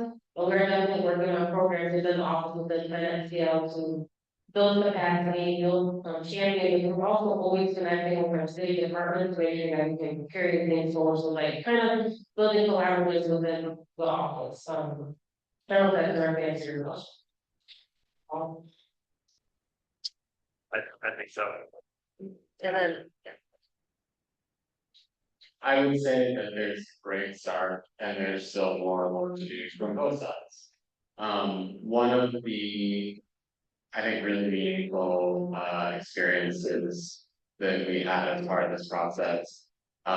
We hosted a bus tour where we took members of the neighborhood planning committee and residents who were interested, as well as representation from SMAC, and we went out of the neighborhood to sites where projects like the ones in this plan have already been realized.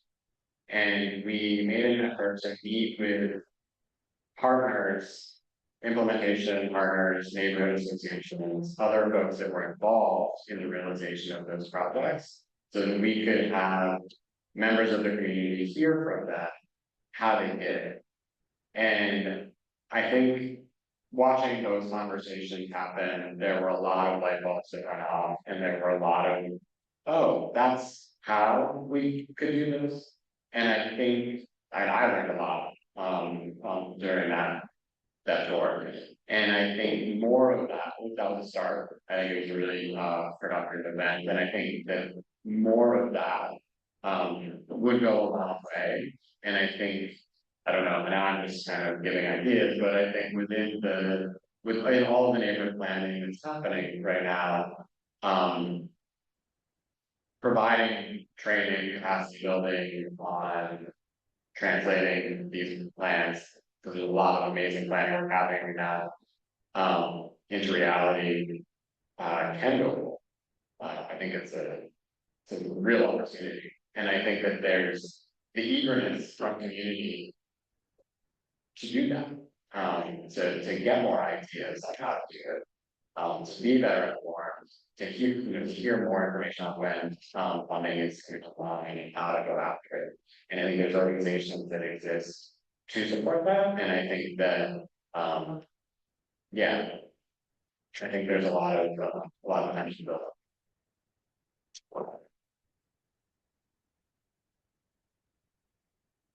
Thank you. And then two other items just to add during this planning processes, what we find is that the city has a lot of great programs, but a lot of times we're spread out through 79 neighborhoods. So you heard a lot about the speeding on Broadway, businesses on Broadway, safety on Broadway. We're focused on Broadway, and we want to layer these programs that already exist onto Broadway. As Commissioner Bradley mentioned, hey, we might just want to tweak some of these programs to focus where we are, but we are, active as city agencies. And also at this point, we're here to the people who either have ideas, who already even stepped up, or who just heard about the plan for the first time. We are looking to match your energy and to help with these projects and programs. So as Chair Banton mentioned about the RAM settlement money earlier, as these opportunities come up, we would like to take the opportunity to get to know your projects throughout the Plan Urban Design Agency, St. Louis Development Corporation, Community Development Administration. We want to know more about your projects and help match that energy because there is more funding available. The funding that is available, the amount of the RAMS settlement, and including even more funds on an annual basis will not cover what is needed alone. So this is where we want to match if there are grant opportunities in the future. If there's like, hey, can the city help with this and match us because there's an opportunity, can we go after it together, not separately, but together? Then we can do a lot more together. Thank you. Thank you. The final comments from Dunn? Group talk. I have quite a few notes under mine in terms of directly support. So I'll move on there, but again, as we do this across the city, remember one of the things that we're doing is the planning we're describing, working with you in the community, my team is knowledgeable about the city, consultants and knitting this all together, and then adopting it as a neighborhood plan. And having that to do the networking and reach out and get the communication and get the coordination and implementation. I will say one of those aspects of doing neighborhood planning, it's place-based to those neighborhoods that you live in, and it's place-based to the neighborhoods where we don't change the boundaries. So it's a way that I'm saying we're not doing things focused on a political jurisdiction of a ward. We're doing it on a place where people live and neighborhoods, and that's a best practice across the country that we're glad we're doing with all 79 neighborhoods. And we'll be moving into goosing our fellow departments to help with the implementation of it because it's been adopted with your use and your input. And that's an important part of this indeed.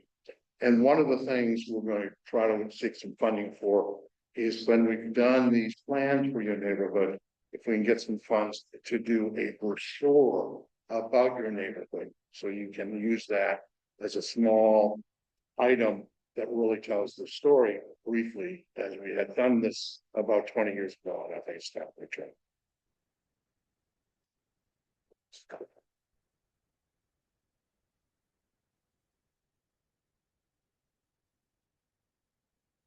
Thank you very much. With that, let's invite myself the recommendation for this. So the recommendation was to adopt the annual plan for the annual plan, supplements and the city towards the. Thank you very much. Any motions? So moved. Second. It's been moved by Commissioner Hopkins, seconded by Commissioner Miller. All vote.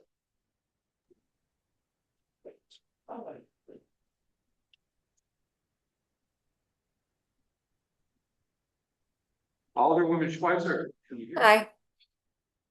Is Alderwoman Sanya available?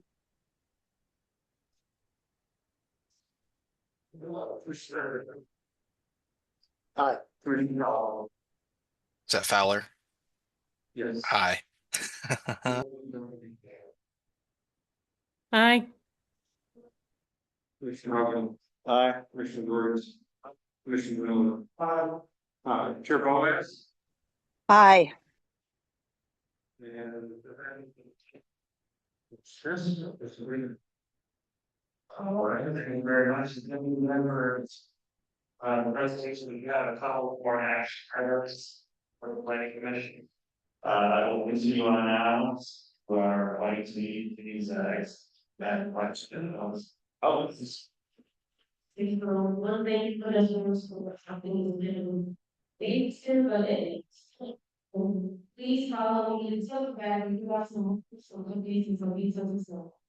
So I got them, letting the parents can, we're working multiple places, we're doing, conversation about how we implement the plan, when we can go ahead and make an action, on the region, Department of Energy, it asks us for one more more questions, well, mention if they were ready to action. Thank you so much. Those online, we're having a pizza party here, so. I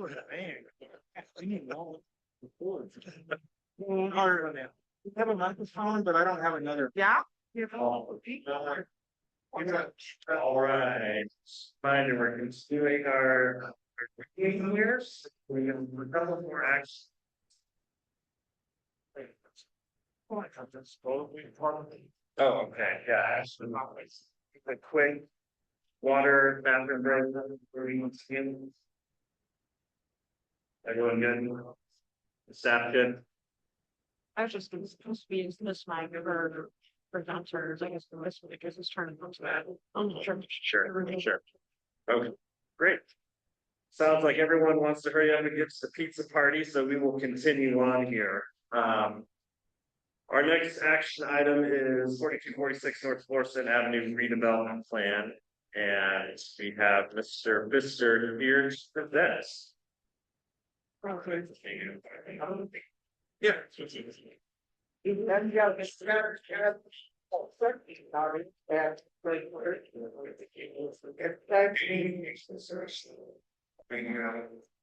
Good to go. Great.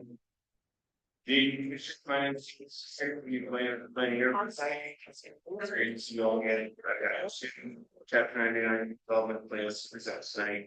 First one, sort of standard lights, development plan, 47. Development.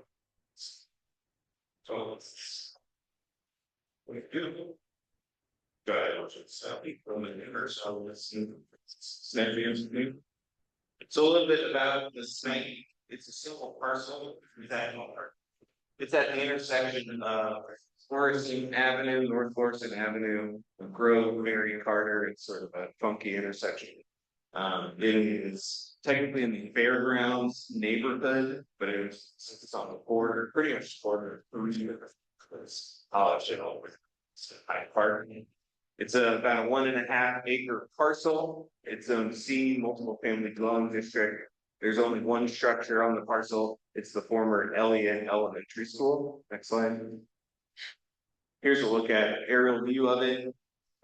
It's only ever been the Elliott Elementary School, but it's been vacant since 2004. The parcel is in Plan Area 4, but it is just outside of the footprint of Project Connect.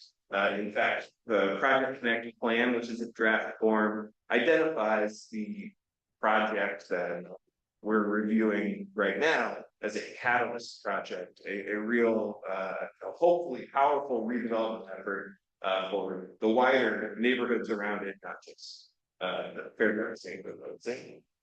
A note from the TMP, North Florissant Avenue is in the high entry network. It's a second tier, so it's not quite as dangerous as the worst offenders, Goodville and Natural Bridge and Highway, but it is still it's a dangerous corridor and it needs attention. It is identified in TMP as a mixed use connector, and the plan calls for spike infrastructure. More density, more activity around this corridor will be great regardless. And also the number 74 bus, which is in the top 15 busiest bus lines in the city or in the region, runs off, of course. Next slide. The plan for this legislative redevelopment plan is for the Jubilee Wellness Center. Jubilee CDC purchased the property in 2022. The plan is to turn it into a mix of special residential uses for assisting in transitional housing, people who are transitioning from experiencing houselessness, people who are dealing with substance and mental health issues. This will be a medically assisted treatment clinic as well. also community spaces. This project won a $4.8 million award from the city. This includes a combination of pots of money, including ARPA, Hallmark dollars, CDBG, and also affordable housing production funds. Something that normally stands in the way of projects like this is the plat and petition process for special residential uses. Jubilee CDC recently successfully completed the plat and petition process, major hurdle for something like this, but that shows some level of support from the surrounding community for what they're doing here. To date, they've only spent down their CDBG award, which was about $500,000, and it was in just pre-development costs. In order to spend down the rest of that award, it seemed that the tax abatement that will go along with this redevelopment plan is really critical in achieving the larger project, especially as the years have gone on, the project costs have increased. Right now, total project cost stands around 21. The tax abatement in the redevelopment plan would be for 10 years at 90% and then 5%. Next slide. So a nod to our other elements of our comprehensive plan. The SLOOP calls this parcel a medium intensive corridor. All of North Florissant, basically from downtown to Grand, is a medium intensive corridor. A wide mix of uses is encouraged here, including residential and commercial. Specifically, many types of housing, including multiple unit buildings, are encouraged. Special residential uses are not specifically mentioned here, but they're not discouraged as well. The designation does encourage community serving institutions and amenities like healthcare. The past is a great teacher when it comes to site plan and development. The original school was designed in a way that the SLOOP loves. The building is facing the predominant street. It's right up there at the end. Parking's in the back. It's great. No notes in the SLOOP. No new construction is planned as a part of it. So there are no changes to the existing structures of the site plans. It's really a great site for President Transit and other, planned redevelopment efforts. There's a medium intensity load at that area at North Grand and North Florissant. And the SLOOP, just like all of us, love adapting specific construction. The urban design standards that would apply here are pretty minimal. It's an existing structure. They're preserving the structure. No planned new construction around it. So really the only elements of the urban design standards that apply, a landscaping plan need to be submitted for LCRA review, and also that they repair or replace any sidewalks as necessary to meet compliance. Should any new construction eventually be planned on the parcel, it is quite large. There's a big parking lot in the back. It would have to comply with all of the sort of standard urban design standards that are in this development plans. Next slide. I'm going to show you a couple of pictures from the interior of the school building. The blighting report did not contain any pictures of the blighted status, but I was able to find there are lots of pictures of the interior of the Elliott School Building. These ones I found were taken from a 2025 Riverfront Times article. So forgive the almost theatrical nature of some of the poses, some of the pictures. So let's just flip through these to give you a sense of what the interior of the school building is like. 20 plus years of vacancy. A couple of photos from the exterior of the property as well. This is all in the packet before I hand it over to my colleague with LCRA. Go ahead and just flip through these. Front of the building, I hit all four corners. Those of you who are familiar with it or are driven by it, it is still a quite impressive structure, and at least the outside structurally, it's in very good shape, but it's clearly in need of a full rehab on the interior. Now I'm going to call up Zach to add some comments from LCRA standpoint. I did want to note that typically with these Chapter 99s, when there's a developer already selected, they come and present. I wanted to offer, apologies from Pastor Andy, the director of Jubilee CDC, that he couldn't join. Also, his colleagues with Rise. That's also partly my fault, as I was a little too tardy in reaching out to them to invite them to this meeting. But I told them that they'd be well represented and that they acquired the building in 2022. Correct. And what are the annual taxes that they go? You, maybe projections with the student, your student. I don't know, all I know is what I saw earlier today was. Property listing on the city's website is that they have an annual tax bill. Around $5,000. Thank you, Daniel, that's we see what's going on. James cleared the room, we have another time. We're very, also board is very, these projects, sort of 51 on new scorecard. When I go through scorecard, great. 20 points for the geography, 6 points for creating jobs, 21 jobs.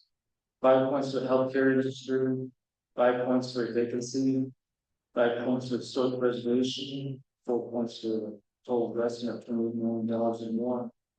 And then 3 points for the Port Mountain West Dock, 2 points for outside funding. For sports, the tax rate was 1090, followed by 550. Fiscal damage to the city is a little over $230,000, 10 years. 10 years where and then 10 years benefits to the school districts are a little over $120,000. The return to developers is quite low. That's why we do the tax is much needed. We're showing a return a little bit over 1.7%. Jesus. So that's why I think we move my maintenance to move this body. I can answer any questions. Oh, I didn't hear. So that I had a question, but you said the return for the developer is 1.7. 1.7, and you made a comment after that. It's insane. So if you do a project for that return, that shows you that's a nonprofit doing it mostly. Okay, so why are they paying property tax if they're a nonprofit? Because some of the funding sources require to be a for-profit arm. We have a lot of market deals. Doorways is an example. You have to set up a for-profit arm to apply for the new markets tax credits. Yes. Okay, so my question is, all the buttons have been pushed. I mean, I agree with your score. My concern is that it's a very high risk project from an implementation side to, if you were putting this in Creve Coeur, this wouldn't be going that well, right? Right. If you were putting it in Shaw neighborhood, you'd be getting pushed, and Kingsway East, you'd be getting pushed. But, I mean, this is a needed service, there's a lot of vacant land, but it can still, the implementation. So what's their history on running this type of facility and the management structure going forward? What are they've done this, they have 2 other facilities, they got it down. Tell me a little bit about that. I do not know the total background of the facilities they operate, but they've been in the area and doing this type of work for many years. With our type of incentives we offer, we have clawbacks for all types of things now. And they don't perform or are a bad actor in the neighborhood, we can easily pull that from incentive. I mean, because you could easily have people very much walk in the neighborhood, and it's bad, but it can get worse. That's one thing we can. If I could answer, because I actually had the tour of their other facility across the street on Grand. Okay.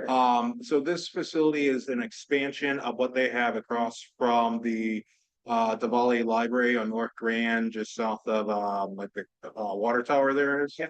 And they also have an outdoor garden area, and they're also either, I don't want to say hoping, if they're already building or rehabbing some houses around. So they do work with a lot of people who are formerly incarcerated. And so they put people to they use the garden as a tool to help heal and with community, but it's actually pretty sizable, and you can see part of it from Grand. If you're driving, it's on the west side, you can see the parking lot and the building in front, but there's the garden behind, and then you could actually see Elliott School just really around the corner of a tight end. So. Well, it's yeah, a that's- gorgeous building and I'm glad somebody's gonna save it. It's just one of the most beautiful buildings we have in the school system, but they used to have, so it'll be good. But yeah, the concern is, hey, you've got to have strong management. It sounds like they've been active in it for some time, so.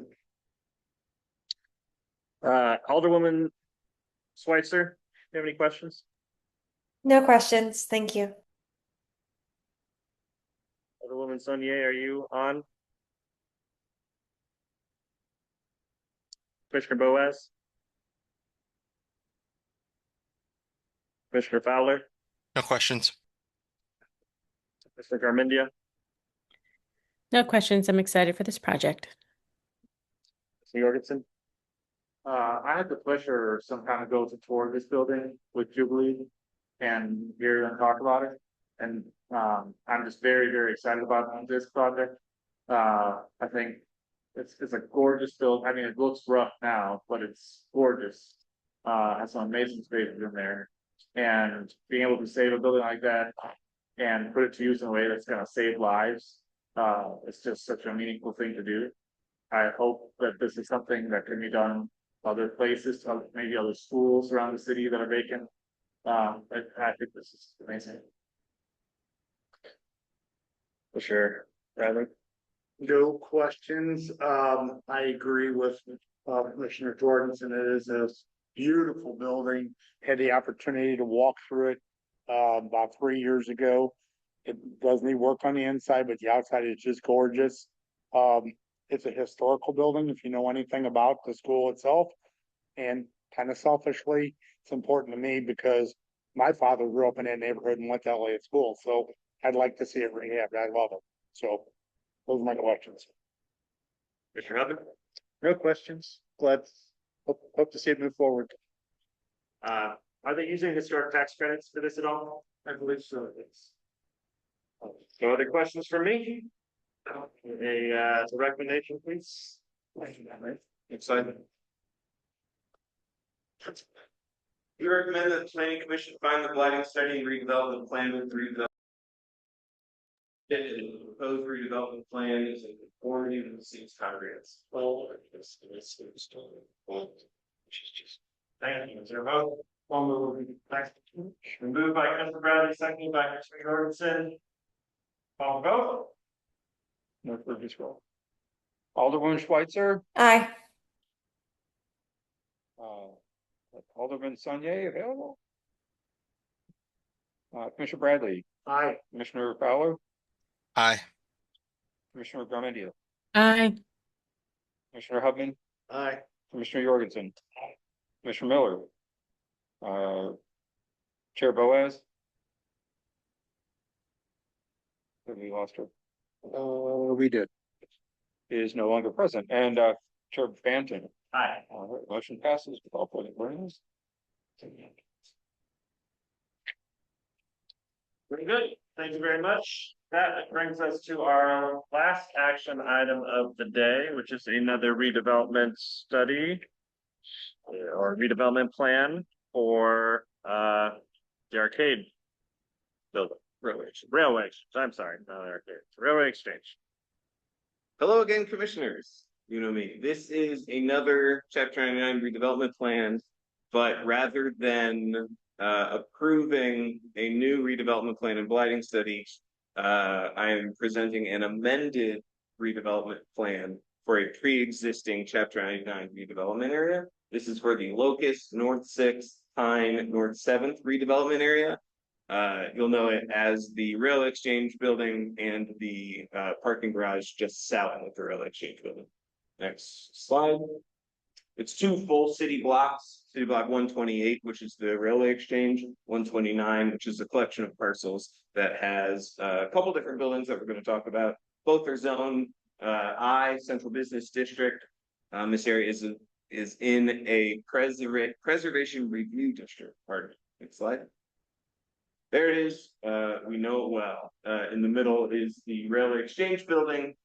On the right is a small piece of the quite large garage that is at 6th and Pine, looking at the big roundabout.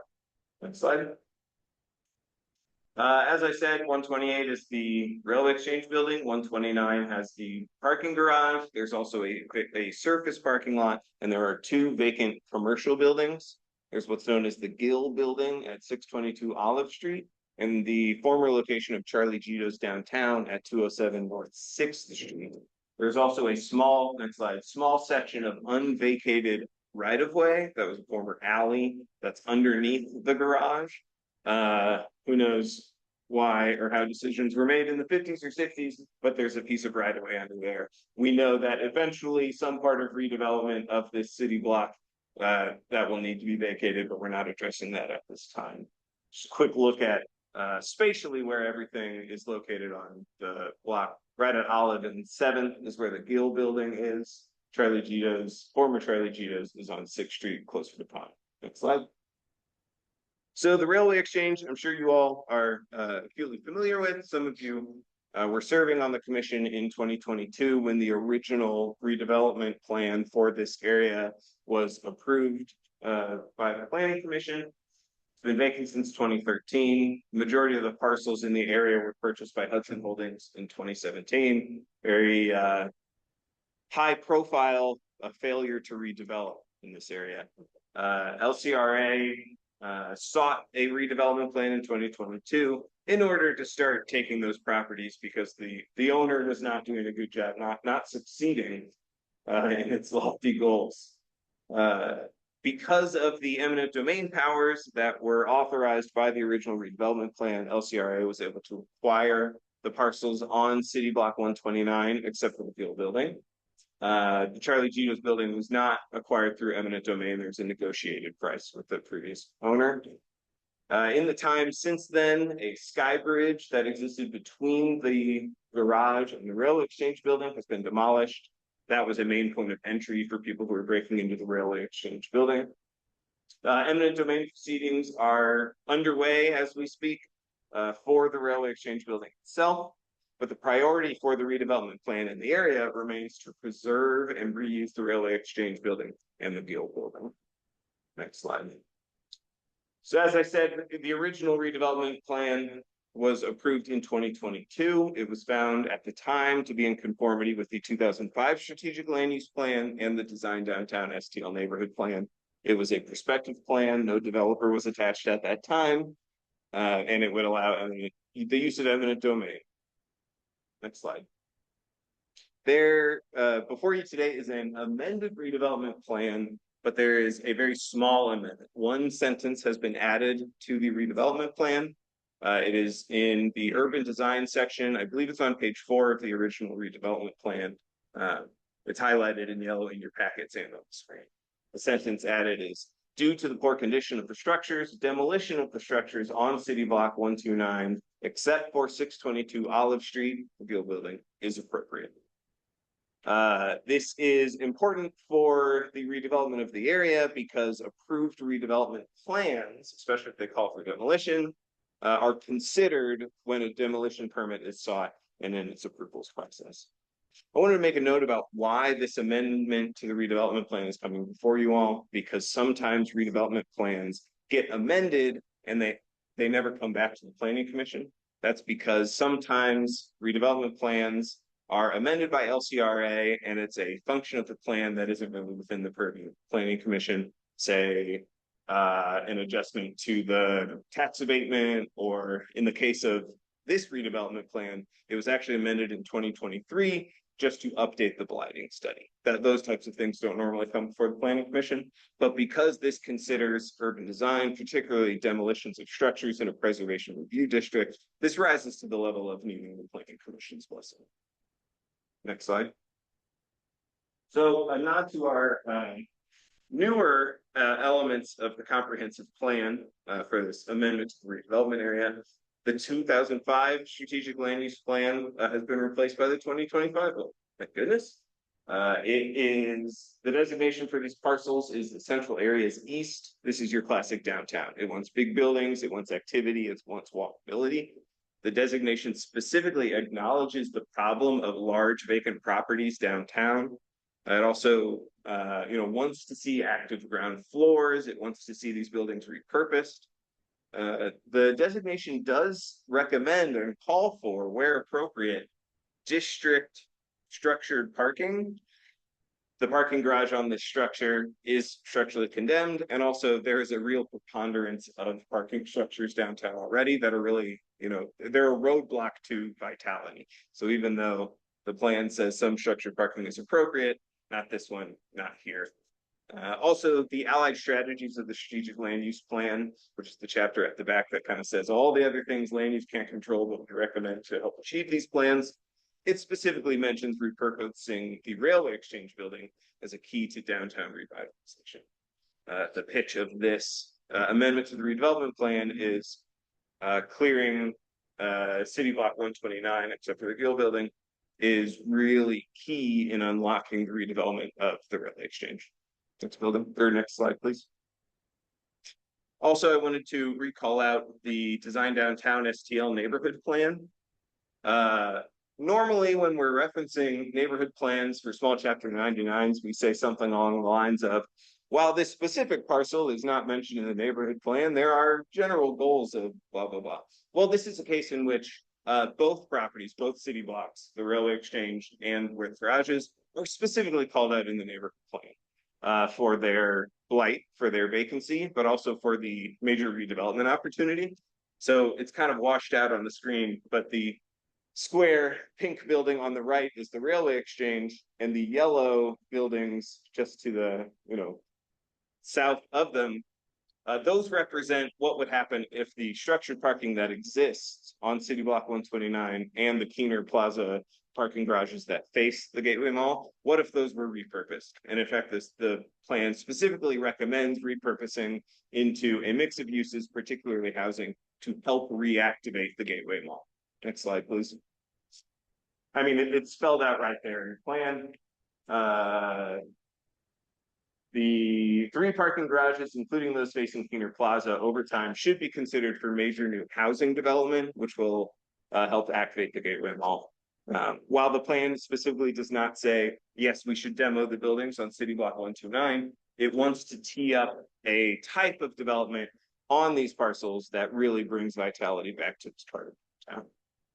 Next slide, please. I'm going to show just a couple more site photos before I bring my colleague from OCRA back up. This is looking at the Gill building. It kind of looks like a funny appendage to the garage because it behaves that way, but it's a beautiful historic building. It's the only parcel and building on the lot that the city does not own. It is connected to the garage by way of a series of fire exits, and it's become a point of contention for the property owner because people who can get into the garage can get into their building through those access points. Slide, just a shot of the surface parking lot. This one, former Charlie Gito's building. It's more beautiful condemned parking. All right, I'm gonna call up sure. Wow. If it's a weird on the planet, then the planet is important. Which states proposal on Tuesday, April 28, 2026. Also Reagan asked for resolution amending the previously approved redevelopment plan to include language that would allow demolition of structured parking developments when a vacant commercial building is blocked. No other edits or amendments have been made. There's something more specific in the redevelopment plan about the demolition. Because demolition of those buildings is not forbidden. Go through the city processes. Let's just say the route to go through the city processes might have some extra hurdles or some eventually. So it's not that specifically that it's not allowed to develop. It's the redevelopment plan. Also, in the common law, which is using a portion of the establishment of the ordinance for the Office of Cultural Resources and Demolitions to have this proactively keep a redevelopment demolitions. That's a little bit different than a law.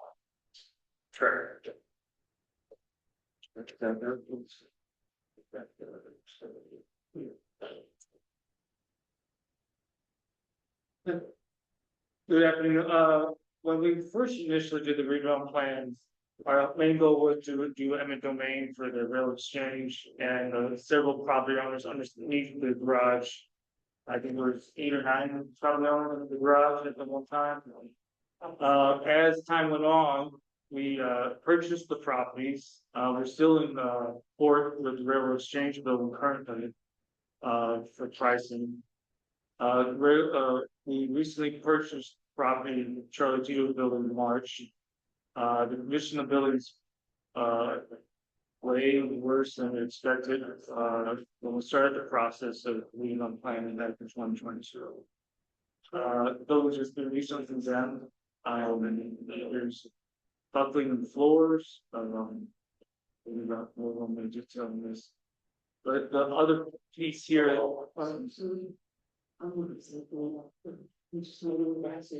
Some of us are leaving, so we want to walk to meeting. Okay. The rest of the team staff there, so they can achieve. I appreciate it. Thank you. Good night, guys. Thank you. This building, unlike the Guild building, is in the middle of the block. It will block any major developments from occurring. Something iconic that we would hope to be built here in the future, something along with not maybe not as iconic or some things we pulled out in the London redevelopment plans. We hope to be back with more stricter design guidelines later on, once we get some ideas to be all as possible. But this is why we're seeking a demolition of this building over others. Because this is in the middle of the block and it's attached to the garage also. Yeah, Rob Wilbur, Senior Vice President for Real Estate Development at St. Louis Development Corporation. You guys have done a great job. So you've covered almost everything. Just a couple additional things, and then happy to answer any questions. On this photo, you can also see another sky bridge that crosses Pine Street to the south, the connection with the Keener West Garage. We will be out for an RFP very soon to get that demolished, in addition to hopefully the Charlie Guinos building, if this plan is approved for amendment. We'd love to get the former Mason garage down. It's a danger. People are breaking into it on a regular basis. It's an eyesore. Unfortunately, we don't have quite enough money yet to do that, but we are working on a couple of different strategies where we might be able to get there. So ideally, that garage will at least start to come down this year, but that remains to be seen. But we're doing what we can to keep advancing this project and keeping, trying to keep people from breaking in and getting hurt themselves, but also, doing other damage to property and other people. So with that, I'll answer any questions. As Zach said, we are pursuing a revised decision by the court for the Railway Exchange building. The court determined about a year ago that it was worth $4.7 million, which is outrageous. The AT&T building sold a negotiated sale for $3.6 million. It has 200,000 more square feet. It's 80 years newer. It actually has a little bit of parking in the basement, although not very much. The Railway Exchange building, much older, much more challenging to develop. The floor plates really don't align well for a lot of different development types. So it's going to be a challenging project, but we're trying to appeal the value and get it down to something that's reasonable. And if that could happen before September 30th, when our ARPA dollars expire, we would acquire the building at that time. But currently, our hearing date is after that date, so that may take a little longer too. But we would like to see the Railway Exchange get redeveloped. There's no parking in the Railway Exchange building, so that's why City Block 129. We'd like to see a mixed-use parking with residential, office, entertainment, or whatever that appropriate use might be that a developer will bring to the table. The hearing date, what's up the hearing? The hearing for the appeal of the valuation of the Railway Exchange. All right, thank you very much, Bob. I'll start online. Alderwoman Schweitzer, any questions? No questions, thank you. Commissioner Garmendia. Thank you. Going into the meeting, having only seen just the picture of the Charlie Guido's building by itself. I thought it was really cute. And I love the green brick. But, looking at the whole plan, I see why this is needed. And I guess my only request is before this Charlie Guido's part is demolished, that we have just a small funeral for the building, because this is the type of, the mix of uses in St. Louis and downtown is what makes our architecture so wonderful. And yes, older buildings should sometimes come down, even if they're cute, for the benefit of progress and a bigger vision. So I really appreciate, I do want to take the opportunity to thank SLDC staff for really sticking with this. Obviously, you saw the timeline on trying to get this done, and it's taken a very long time and a long commitment by SLDC in the city, and to not give up on this vision and taking on responsibility for this project, even though for most of the time we didn't own it. So while I'm sad to say goodbye to this building, I think there's a bigger vision that it's worth updating. So thank you. Thank you. Commissioner Fowler? No big questions. Thanks everybody for working on this. The biggest thing I like personally is getting rid of garages. So they're the worst use of space. So looking forward to something hopefully in the future coming in here that's a better use of downtown real estate. Thanks. Thank you. Commissioner Jorgensen? I'm just curious, if anyone knows, as far as I know, there isn't any vacant land of this size anywhere downtown. When's the last time that we had something of this size? The reason I ask is I'm just curious how much this would get my hopes up for a big new building, because as I understand it, one of the problems dealing with Clayton and other places in the county is that they have newer commercial buildings with Class A office space, and we don't have historic buildings to hold. Am I wrong to be thinking in that direction? I think the most recent example would probably be Ballpark Village, where when it was cleared out, the stadium was demolished and then there's some little buildings in the parking structure, but I don't. The Millennium site is probably the next site. No, we've had many meetings about Class A office space being in demand, even for downtown. So I think we have more tenants knocking on the door for downtown with Class A. Awesome. Thanks. What's the cost for this demolition? What are your estimated range for the demolition of this total site? The entire site? Yeah, other than the Gilbert.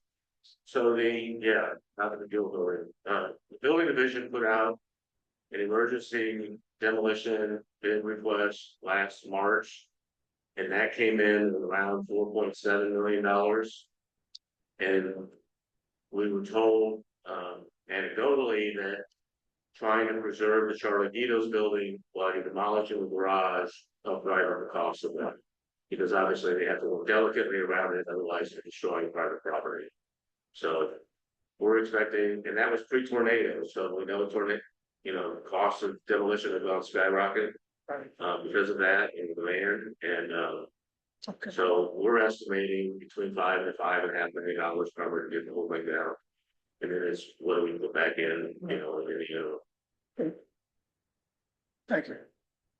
Sure, Bradley. No questions. Just one question. So it's likely we'll see this again once there's some sort of plan in place. You talked about the kind of the requirements for the second development, that sort of stuff, if you buttoned up tighter. Yeah, glad to hear that. So you're thinking this will come by us again, or is it the type of thing that doesn't? No, we would like to do more in-depth design guidelines for this block, especially. Rail exchange and staying related, it's sort of tax credits type project, but we would like to come back before school. I don't know be a major change for the planning commission to have it, but since you guys address urban design, that makes bring back. It would be unfortunate if you were changing urban design standards, didn't bring it back to the planning commission, so it would be found in compliance with adopted plans for the plan. Furthermore, what Rob just mentioned a while ago, there was an emergency demolition approved by the building commission. But it did not happen. Right. Okay. So one of the things is that did not happen for whatever relative reasons, including the price. The Charlie Vito building getting into your hands was just fairly recent. The building division has been in it and it's found to be in what condition? I'm sorry. Are they willing to do an emergency demolition? I don't know if they would do emergency, they did a structural condemnation. Yeah. So I'm going to make a point here. Is one of the things that's happening and use of this one little piece of information is related to the enabling orders of enabling legislation for the Office of Cultural Resources.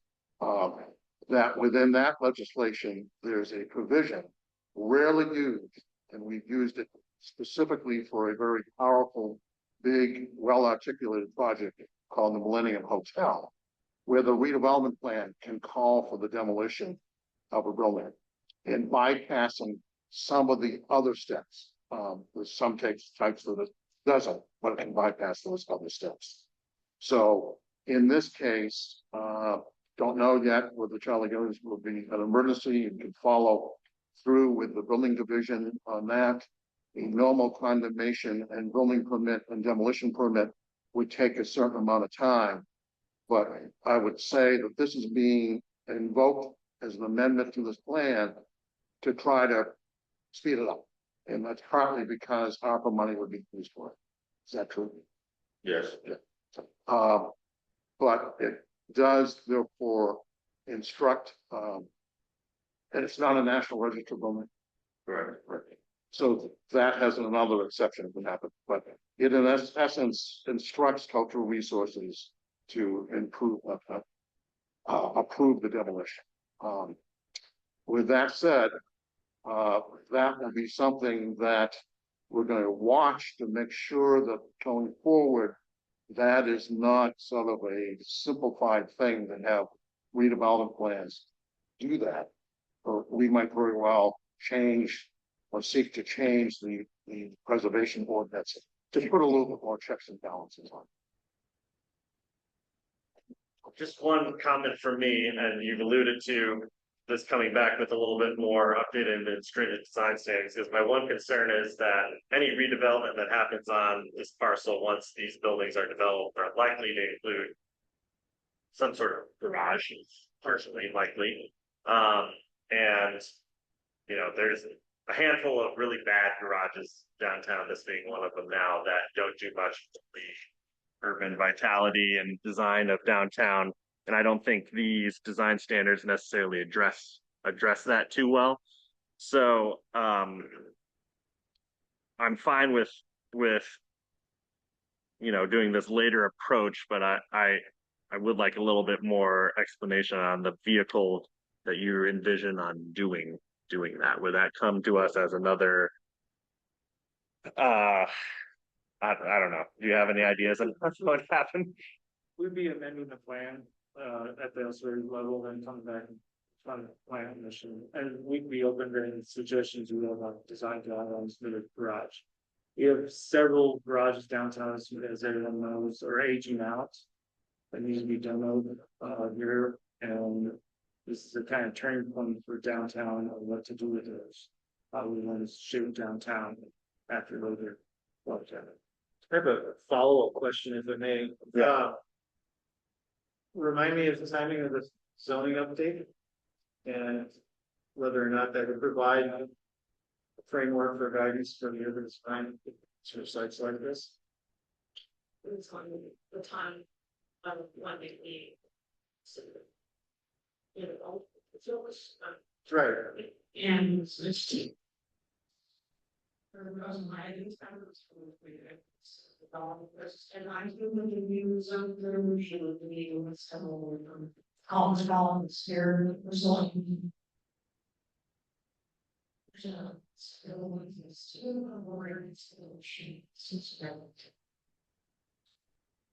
long as I presented could be valuable to kind of thoughts and stuff about this.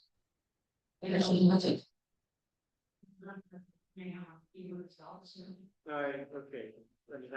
Yeah. Is there a way? Sorry.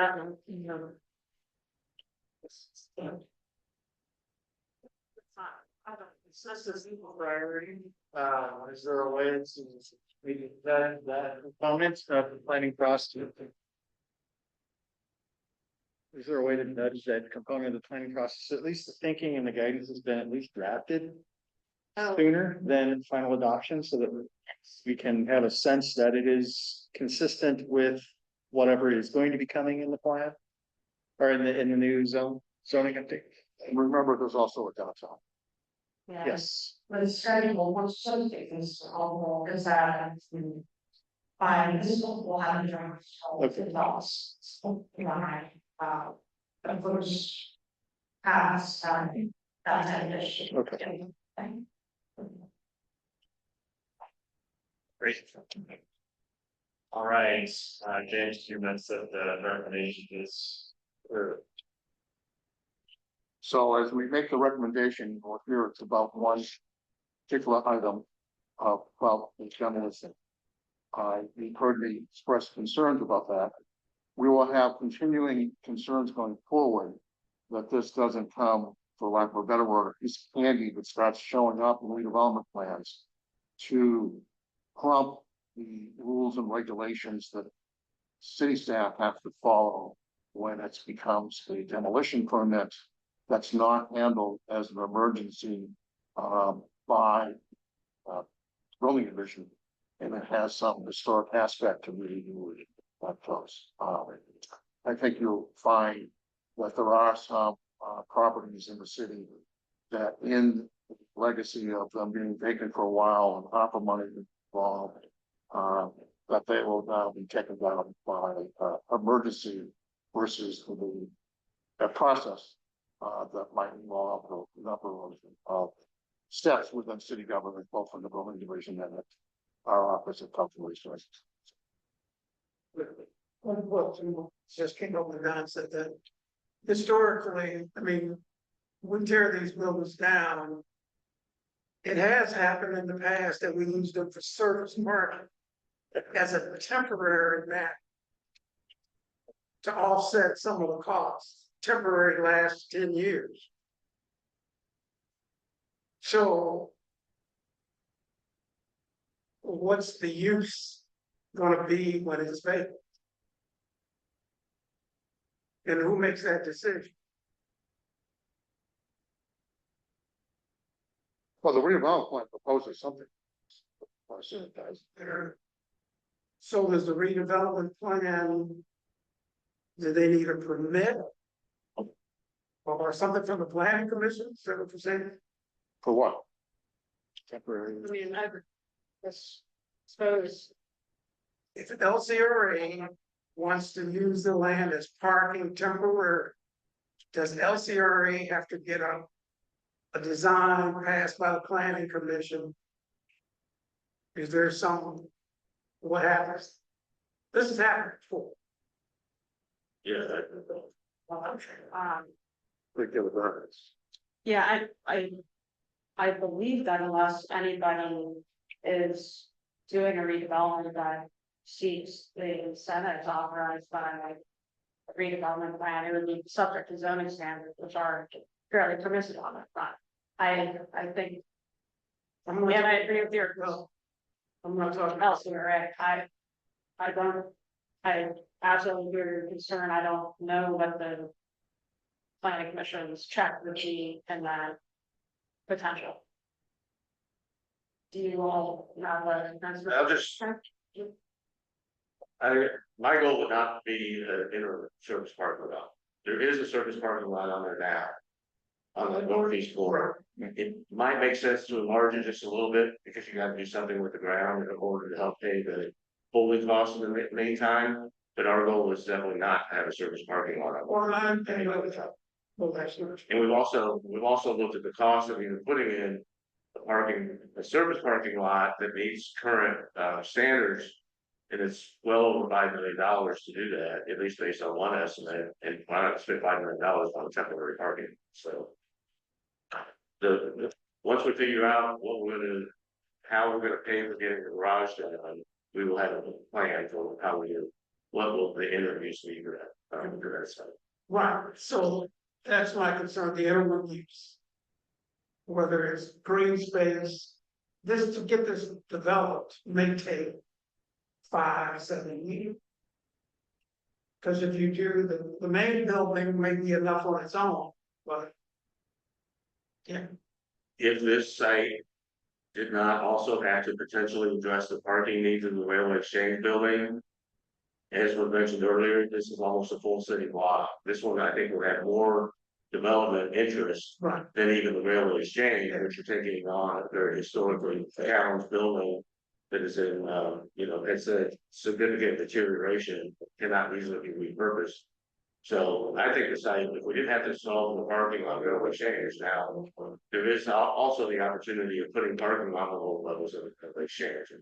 A couple of developers have looked at that and believe that at least it's physically possible. They're not sure if structurally it's possible, but that is something they're going to believe. In that case, this would be an open blank slate to accommodate any kind of development.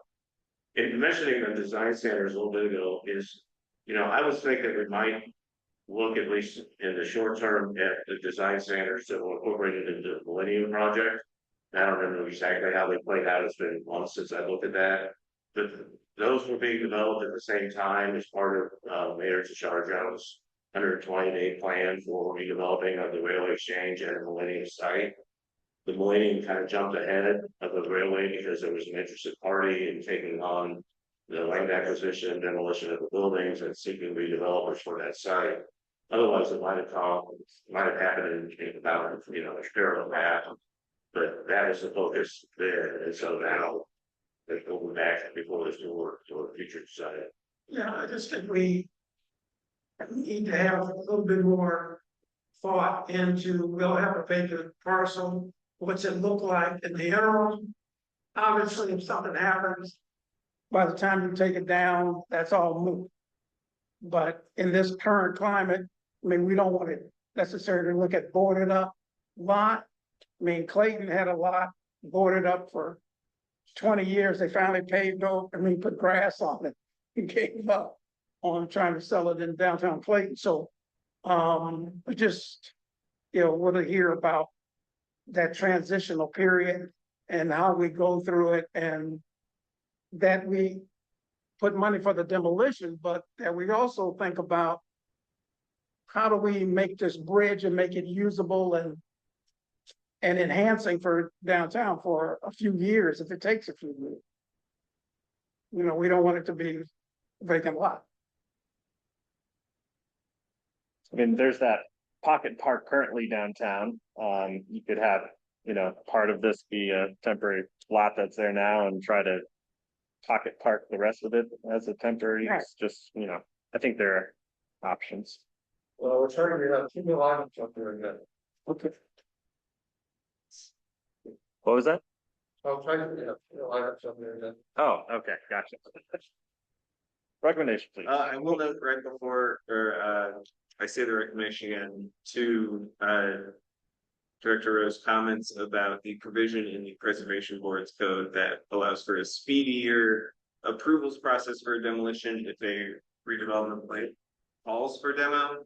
Our department has already had preliminary conversations with Zach and with Robert Vettis, Director of Crow, about what a sort of internal policy document or guiding principles would be for when it is appropriate to include this sort of special provision for demolition in redevelopment plans. That's something, given our time this summer, we're going to explore crafting so that we have something more substantial than just leaving it up to the redevelopment plan process or the developer themselves or whatever party wants to see a building come down. We've got some more internal guidance for that. So look for more updates throughout the summer.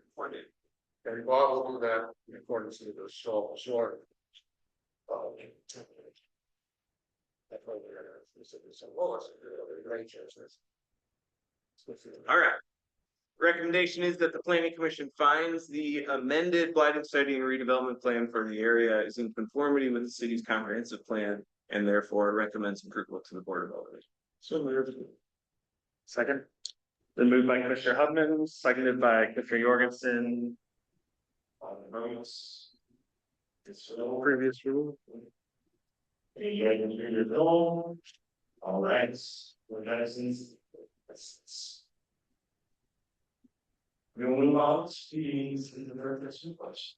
And I think I'd like to just call attention to the delegated items, which is just one, before I do the executive director's report. Did everybody get the 4 pages that address that delegated item? And you notice it's a redevelopment plan that is under $1 million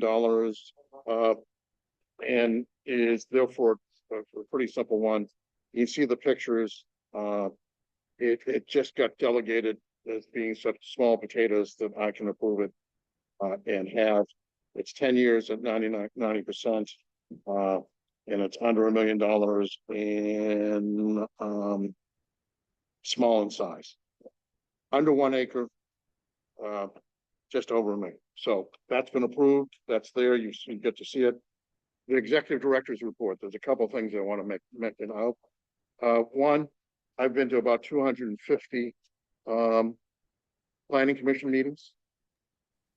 They're not. Huh? Yeah, right. And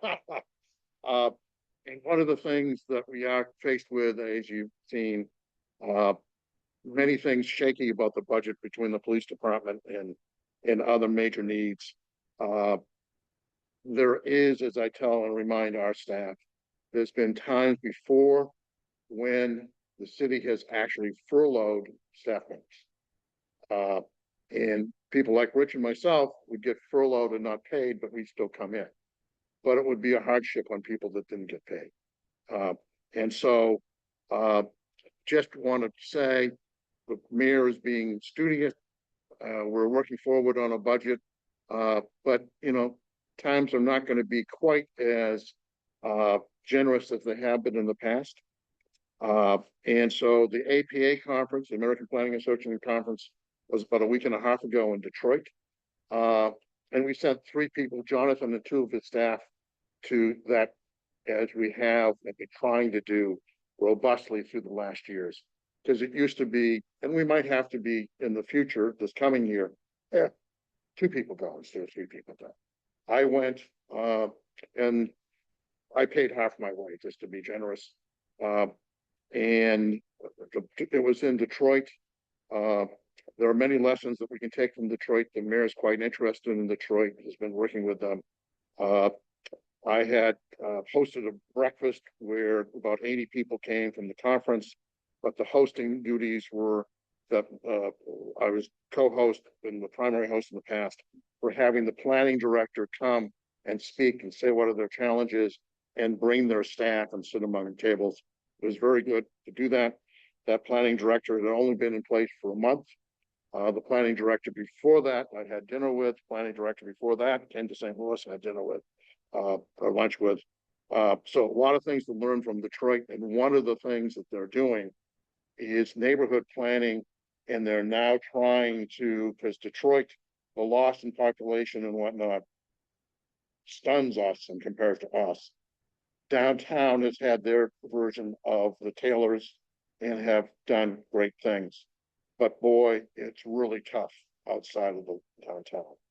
So the lessons to be learned from them, nice to meet them, good to have that happen, and to be back in Detroit. Last week began the budget process through the Board of Aldermen.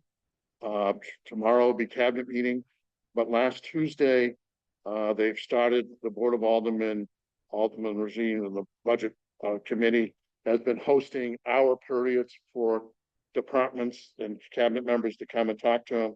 The mayor's office was first up, then the recorder of deeds. We were up on last Tuesday. We had a PowerPoint that included, the boring stuff about comparing our budgets from years past. Then it did all the things that we're doing and have done and projected and the timeline for the stuff we're doing with neighborhood planning, et cetera, et cetera. And then we did our budget at the of the pages that they had before them, which is that we have money that we get from the block grant, from general revenue and Eco-Diva. It was good to talk to them about them. They loved our conversation. They did notice, because I also had mentioned that we had been to the conferences, and at the time this happened, Marion was in Nashville at the ULI conference, and Alicia was at Cambridge, at Harvard, with the FEMA director at a Bloomberg thing. So we believe it, that committee knows us pretty well. And one of the things they talked about is that we learn best practices by doing this and going around and being and making sure our staff gets these opportunities. So they actually made a point that, gee, you guys are cutting your travel budget and your membership budget for next year. And we said, that's yes. And we know we've been lucky. We may have to ration them next year, but they were very much supportive of knowing that we're thinkers, observers, and bring that practice back. So it was nice for them to comment on that. Let's see.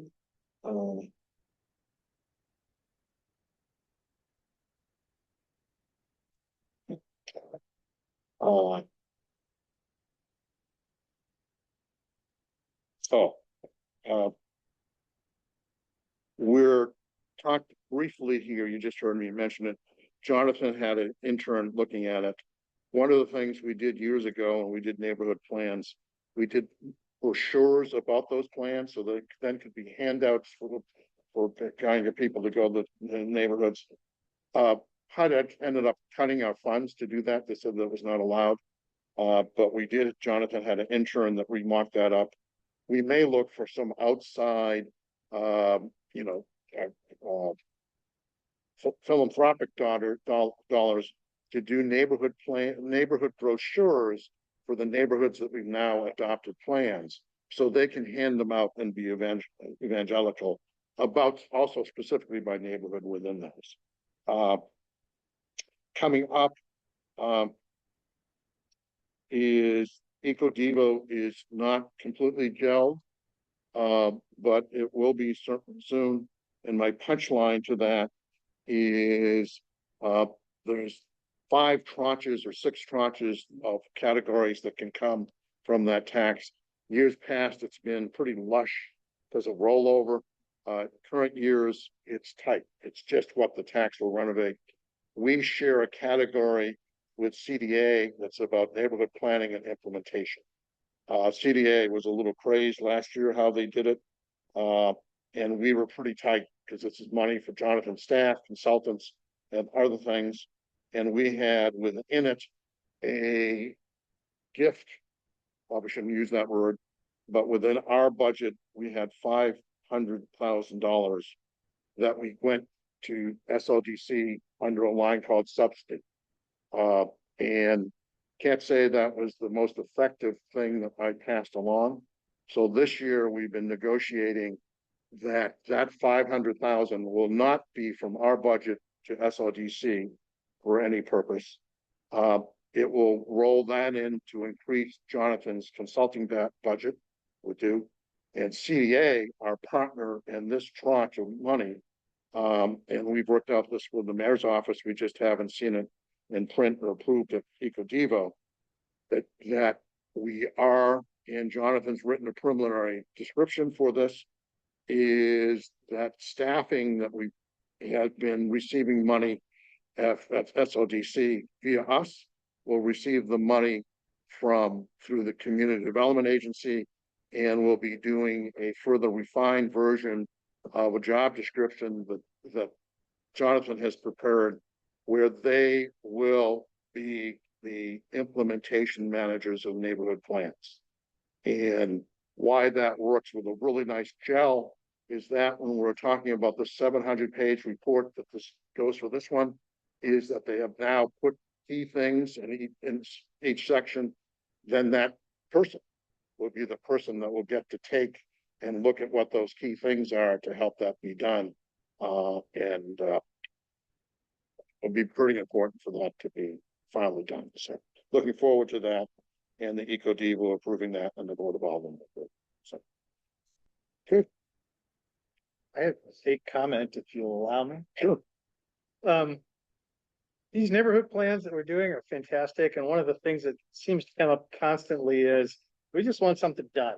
You know, planning, we want something done. I think people don't always notice the things that are getting done come out of these plans. Was there a low cost, and I'm not asking for any answer right now, just to think about, is there a way to, maybe it's yard signs, you know, this crosswalk brought to you by your neighborhood plan, whatever.